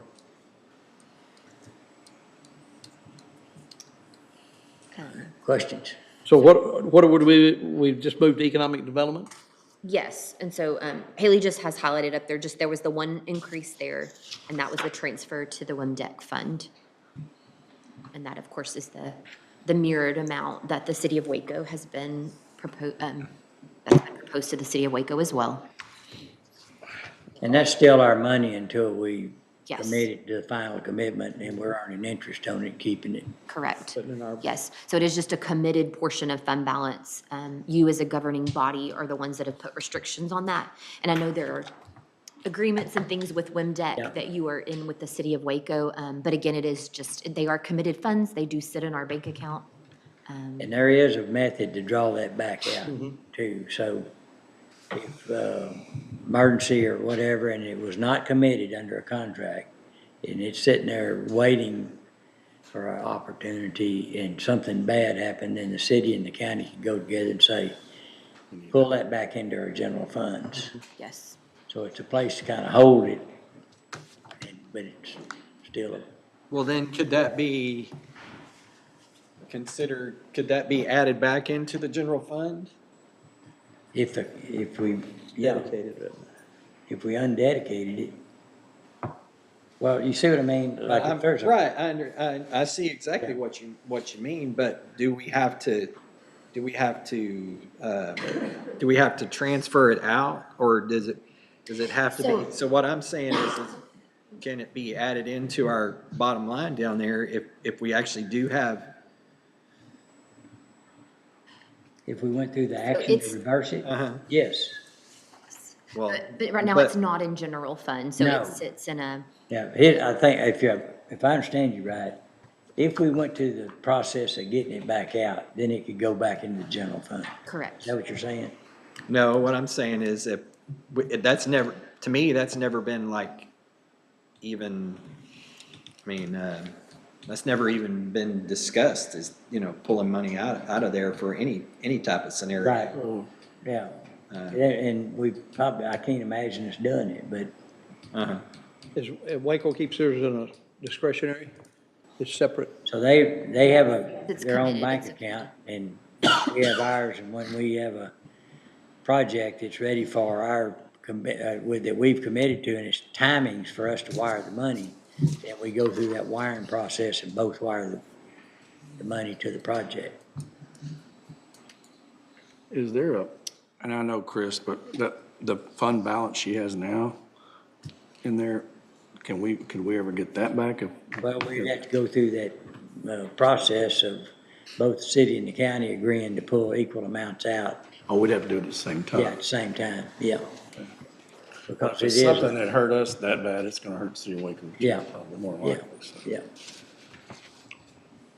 My only comment is the principle of the thing, is if we're funding in Waco digital talent recruitment, it ought to be called in McLennan County digital. Especially if the city of Waco is not participating. They're not, that's what I'm saying. Yeah. But we Well, got like I their said, name on it's there. the brand Supposedly name. they have. Brand. It's the brand name, but It's the why can't brand. we call it, But you know what? it Waco/McLennan County? You don't ever get your brand if you don't ever get it out there. Well, you never get it known. That's true. That's like I said, that's just the principle of it. Yeah, there's many a times where it says Waco and, McLennan County's not mentioned, I kind of get a little, Get the burr up. yeah. But Waco's a known brand and all over the nation, so mostly for good reason now. I would say this, I would hoping that, and I haven't looked at it lately, but I hope that would maybe push a little bit more emphasis toward all of McLennan County as opposed. The only thing I would throw in is, and I agree with what everybody said here, but is there a way down, because our economy's not gonna stay strong all the time. We're gonna have dips in the economy. Could it not be based off our economic growth in the county, say a GDP figure or something? Because we've just got it set going up so much every year into however long. What if the economy starts sizzling and just, or not sizzling, but starts playing out a little bit? So the court at the time could say, and the city too, say, it doesn't make sense. Now, one of the things is having that available money, that means you have financial strength. And so when we're talking to these companies, they want to know, are we just talking or do we have something to back it up? Well, yeah, we've got X amount of dollars and we've got a program going on and we're very active, and the partnership between city and county is very unique, and they all see And we've that. done very well with Yeah, it so but far. it's just like this year. I mean, we make a decision each year. It's discretionary. Excuse me? No, never mind. Okay. So, yeah, it's discretionary. One court can't commit another one, actually. Yeah, get your hands up. I mean, there's lots of visits. I mean, We're kicking the tires on lots of everything visits this year. going I on. like Kicking on that as well. There's lots of visits going on to our county. Is there a consensus on that amount, that $150,000 increase there? Just again, to put in for discussion so that we can look at the bottom line. So like the others, I'd say a priority one for right now, but that doesn't mean anything. I mean, we see something comes out, it's a big surprise to us. Everything we've talked about, we can undo. We've only asked for consensus and not votes, and so.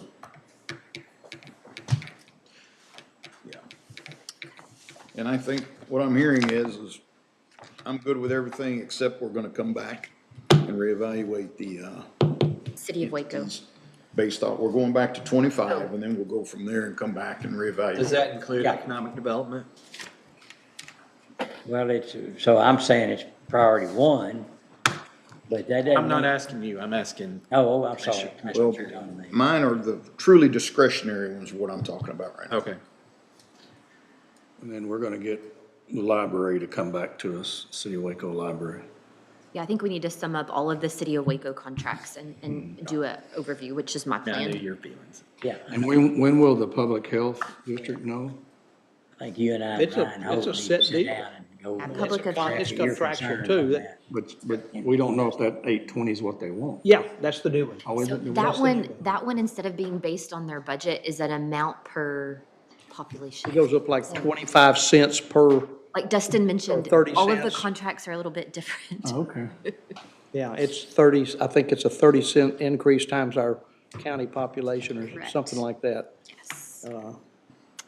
Which we need to, I would be curious at some point in time to see how that relates to the overall budget growth versus what that increase is, how does that drive their budget? But we can look at that. So that helps us, try to build a tentative bottom line so we can, see what else you want to add, take out.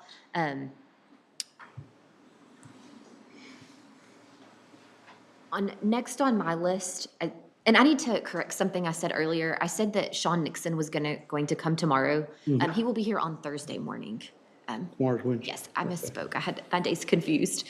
So just in case that was ahead, but I think my next on my list, I was going to take this broad view and walk you through some scenarios based on like some growth assumptions that influence all the factors. So our appraised values, our revenues, whether they be ad valorem or other revenues, our expenditures are coming under budget, and just look of course, we want to look at this year, but then where does that put us in 3 years if our assumptions stay consistent? And they're just assumptions, they're just estimates. Yeah. So I don't know if we want to cover that tomorrow.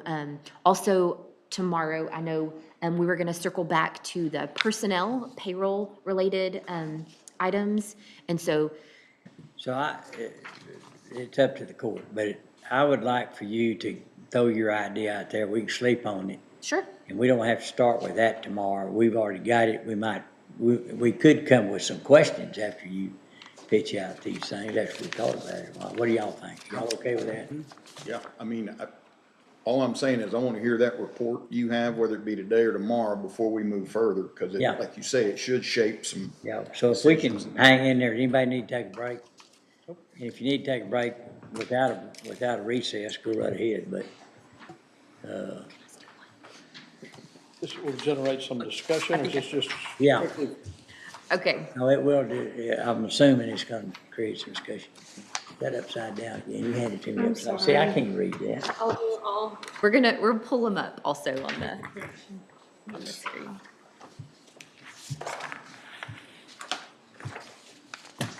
Okay.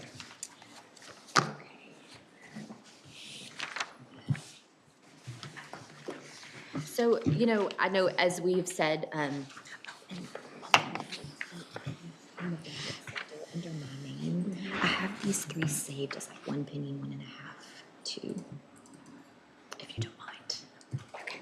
So, as we've said, over at least the last 9 years, you have decreased the tax rate in total by about 21 cents. So, and I'm just kind of saying this to kind of sum up where I'm going. I promise there's a point. So we've worked hard each year. You have kept that burden off the taxpayer, but you have also increased the quality of services that the taxpayers are receiving. Good point. And so that's very evident in that our expenditures are growing. Our tax levy has stayed constant. So, you can lower your tax rate. If values go up, you're still being taxed more. But as we looked on one of those first days we met, your levy has stayed pretty constant. And so when we talk about balancing the budget, it does involve, of course, a lot of variables. So it involves the taxable values, all your sources of revenue, and expenditures, of course, being that prime driver. So saying that, where we've come the last 9-10 years, we knew that at some point, because all these variables have to mesh together, at some point we were going to come to the point where we would have to adjust the revenue being generated through the tax rate, specifically for general fund. And so, of course, it looks like 2026 is that year.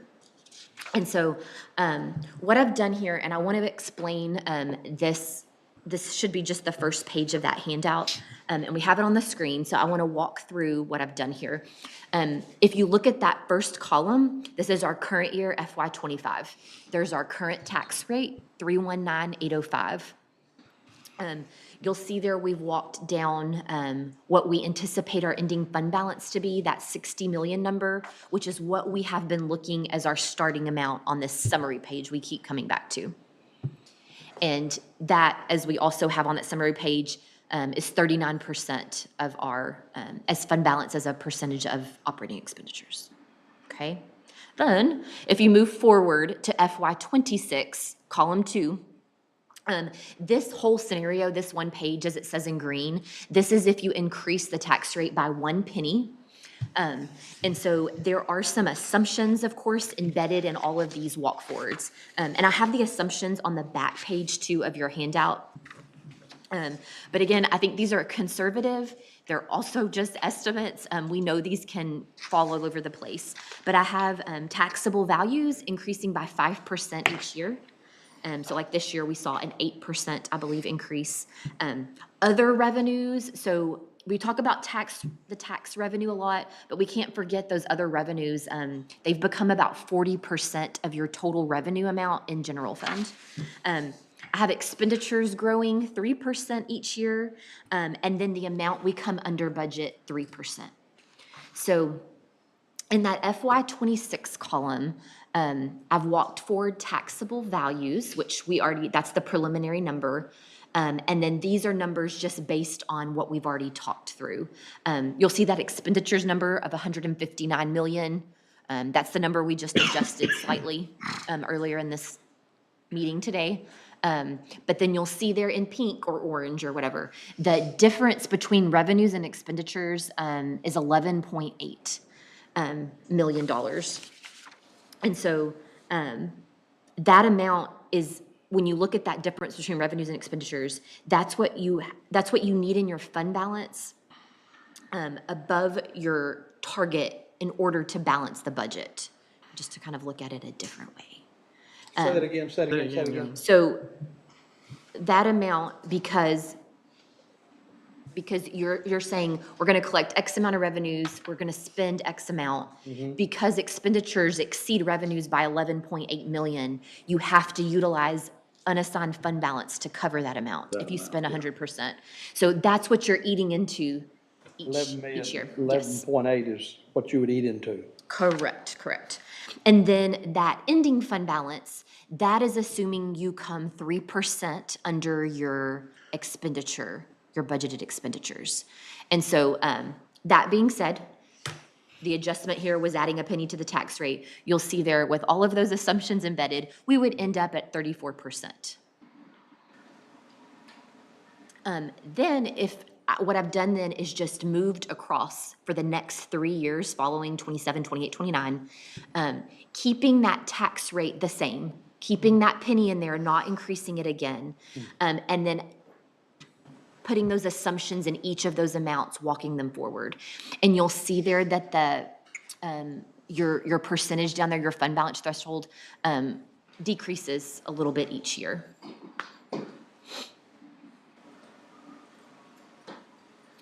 Does that make sense? Okay. Yeah.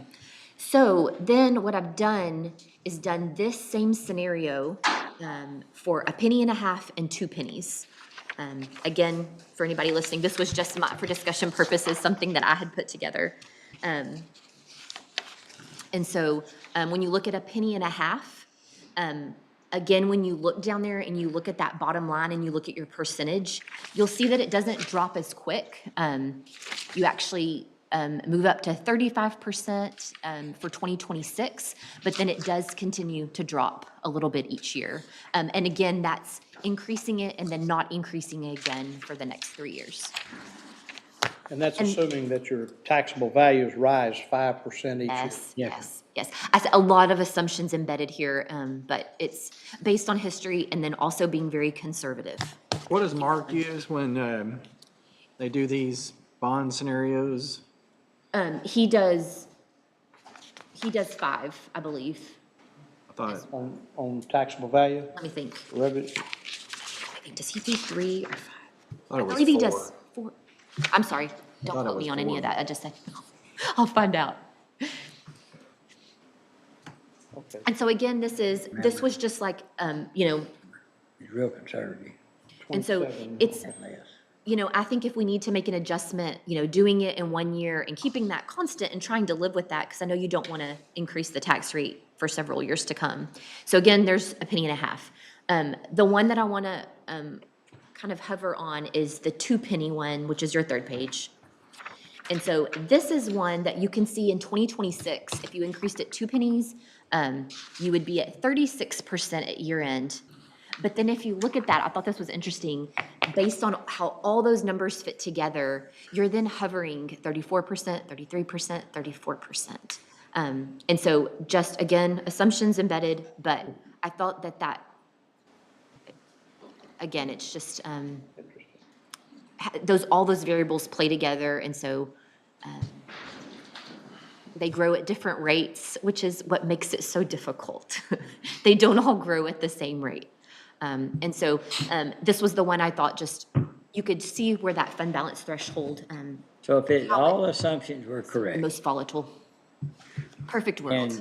Then you would not have to, like I say, they got to all be correct. You wouldn't have to raise the tax rate again for out until 2029. Yes, it goes through 2029 and. Actually, past that would still be over 0.34. Because what you're doing, you know, of course, and is just relying on those increased in appraised values. Yeah. And then because that revenue's increasing at a higher rate than your expenditures, then you'll see that difference between revenues and expenditures, it just slowly drops.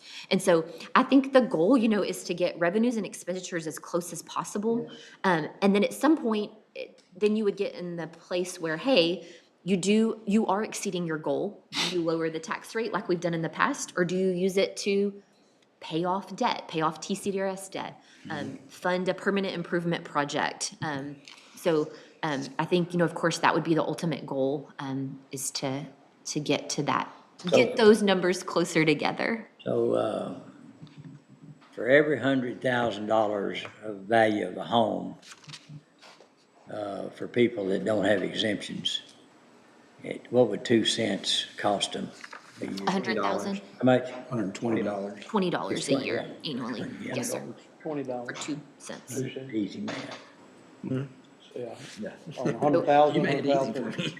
We're about hundreds, so, yeah. Smart high math. And so just from my perspective, my personal perspective, just based on the consensus we've got through the request, going through the request, you know, it's just evident we need to adjust the tax rate in some way. I think it's just now, what strategy do you want to use? Yeah. Do you want to try to fix that this year? And then hopefully that levels out. You may be you may be able to decrease if we had a jump in appraised values for new, not just increased values, but additions to the tax roll. That's what we're also relying on each year. And so maybe you can bring it down, but it is just a strategy decision. The only thing I would argue is, and I think if you throw out 2020 and 2021, to, I guess to some extent, 2022,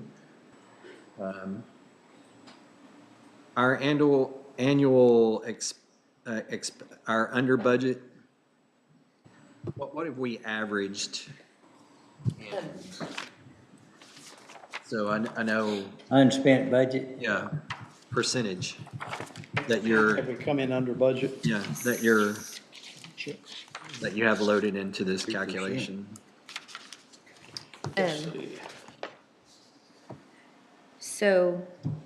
Because I think you can really you have to throw out 20, you have to throw out. You're saying 3% is what you're using here is under budget. Under budget, yes. Like I said, they're conservative numbers, just because sometimes for expenditures, even though you can look at the trends, you are allowing department heads, elected officials to spend that money. Like, so it's hard to know when there's gonna be a year they may spend more than others. But to answer your question, let me, I'm gonna throw out 24. 23, 24, 25, what were we, how much were we, what was the average percentage under budget?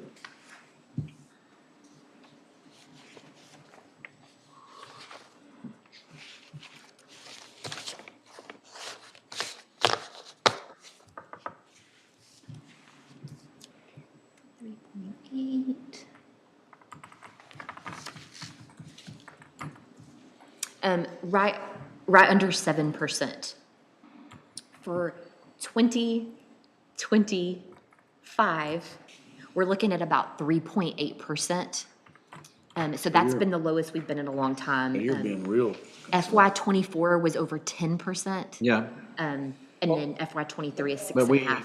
A lot of that's when we cut out recognize all those extra positions, though, and squeezed it tight at week. Yes, so you've made a lot of changes here and there that have made those numbers fluctuate, and then, we did the vacancy factor last year. That made a lot of difference. And it's just, Gave it a there's a lot, truer picture. there are a lot of line items in our general fund that are hard to budget, very exact, of course, and so, those will fluctuate, but, I'm hoping we get back, I'm hoping now it's more consistent, that we hover between 3% and 5% under budget going forward. And so, like I said, that 3% under budget is very conservative, but just don't want to get us in a bind. So, you came up with the 5% again by going back and looking at the last numerous years, and that was a kind of something that would be a conservative guess. Yes, yes, yes. Which number you talking about, Judge? The 5% growth in the Taxable values? Yes, sir. That is one that is probably the hardest one to really, Yeah, I think it Because- is. But it's a key one. It's a, yes. Well, yeah. If you want, I can redo this and do a non-conservative approach to kind of see what it looks like. Kind of compare the two. Well, non-conservative's just gonna make it look better, right? Yes, yes. I like the conservative mode. I think that's the way we need to look at it. Yeah. I like conservative. And, you know, in regards to, if you're thinking that increase is something we're gonna have to do, and I think it's kind of apparent, and do you just want to barely fix it, or do you want to fix it so you don't have to turn around next year and do it again? Well, you know, and we've talked about this before, I would think anybody in our county would be hard pressed to say that they have reduced the tax rate, 9 years in a row like we have. Yeah, 20%, or 21 cents. Yeah, and 21 cents and have reduced it, and still been able to provide quality services. Yeah, and increased services, actually. I would say that this time of year, every time we get in a budget amendment, I see that carryover going down. You know, especially out of, you know, if it's within a department or office, yeah, they're moving money around that they've already budgeted, but when it comes out of our 001, that's our carryover. But, you know, when they move from another line item, I always think that, you know, that's where we have taken all the fluff out of any lines, and we do not want departments budgeting for what-ifs. And so they're always going to have what-ifs. Like, those are just inevitable in the line of work we do. So that's where I think moving from contingencies, I feel like, is, you know, appropriate sometimes. But it's your bottom budget, line your is, decision, of yeah, course. it's gonna, Yes. that takes that bottom line away right there. I like it. I like the ideas that you presented here. Now, which one we decide on is still to be determined, but I sure like what you've said. And when I did this, like I said, numbers adjusted a little bit today after discussion, so I'll go back and I'll plug in the number that it is as of today. Okay. Well, the big deal we still gotta talk about is the step position Yeah, that'd and be and the coming. incentive pay for next year. I think tomorrow we can have, go back to personnel type Personnel. discussions, Yeah. tomorrow after lunch. Because those right now are not plugged in, or they are plugged in? No, No, sir, None of them are plugged in on, just the COLA. just the COLA for non-step positions. Okay. Anything else? So the step position hybrid adjustment, is that, what scenario is that on the scenario worksheet that we were looking at? So none of those are incorporated into that as of yet. This was just how. But this, All that out but the COLA. yeah, I know, but this 1.1 million, 1.154, That's HR. right? Right. Oh, I'm sorry. Yeah. Which scenario is that? That's just the, Oh, that's I think that was a hybrid. with that, Is that the one that adjusted the market. the jailer and the corporals, and then everybody else got a COLA? Is that correct? If it was the hybrid option. I'm pretty sure it was the 4.4, It's 4.65 or something. 4.165 That across. was figured in across the board on them. Yeah, 4.65 was 4.165. It's 4.65 for jailers, jailer corporals, and then I have updated my estimate COLA for the remaining. that's what, okay, so that's what I thought. This is the amount that you were recommending yeah, we do for the It's 1 how much? 1.14, 1.154. it's probably gonna change. Benefit? Yes, we did. Right, okay, then yes. How's that okay? It was the 94565Q. Okay. Major Ives, you still on there? I am. And what was y'all's request? Was like 1.7? But that's not with benefits, right? Correct. No, we've got a couple of different options that we would be more than happy to talk to the Corps. We also have data on the report that I believe Commissioner Perry had asked about for people that we've lost to other agencies that we could present as well. Could you go back to riding horses? Commissioner, we can do whatever you like. I don't think anybody us to wants do. that. When do they come back? It's 4 o'clock. I'm sorry, Major House. I think we're on track right now. We could have tomorrow afternoon to devote solely to, since I got to cover some of this other stuff today, we could devote solely to personnel tomorrow. If we get done early, we can move on to something else, but, so if everyone is available tomorrow, Looks like the two big things there for personnel and then the outside entity. yes, just coming back and making those decisions. And that's at 1:30 tomorrow. Yes, sir. Okay. Good enough for me, Judge. Okay, Thank you, Major. all right, so we will recess today until 1:30 tomorrow. Recording stopped. This is a good report, Francis. I really like that. Thank Me you. too. Me too.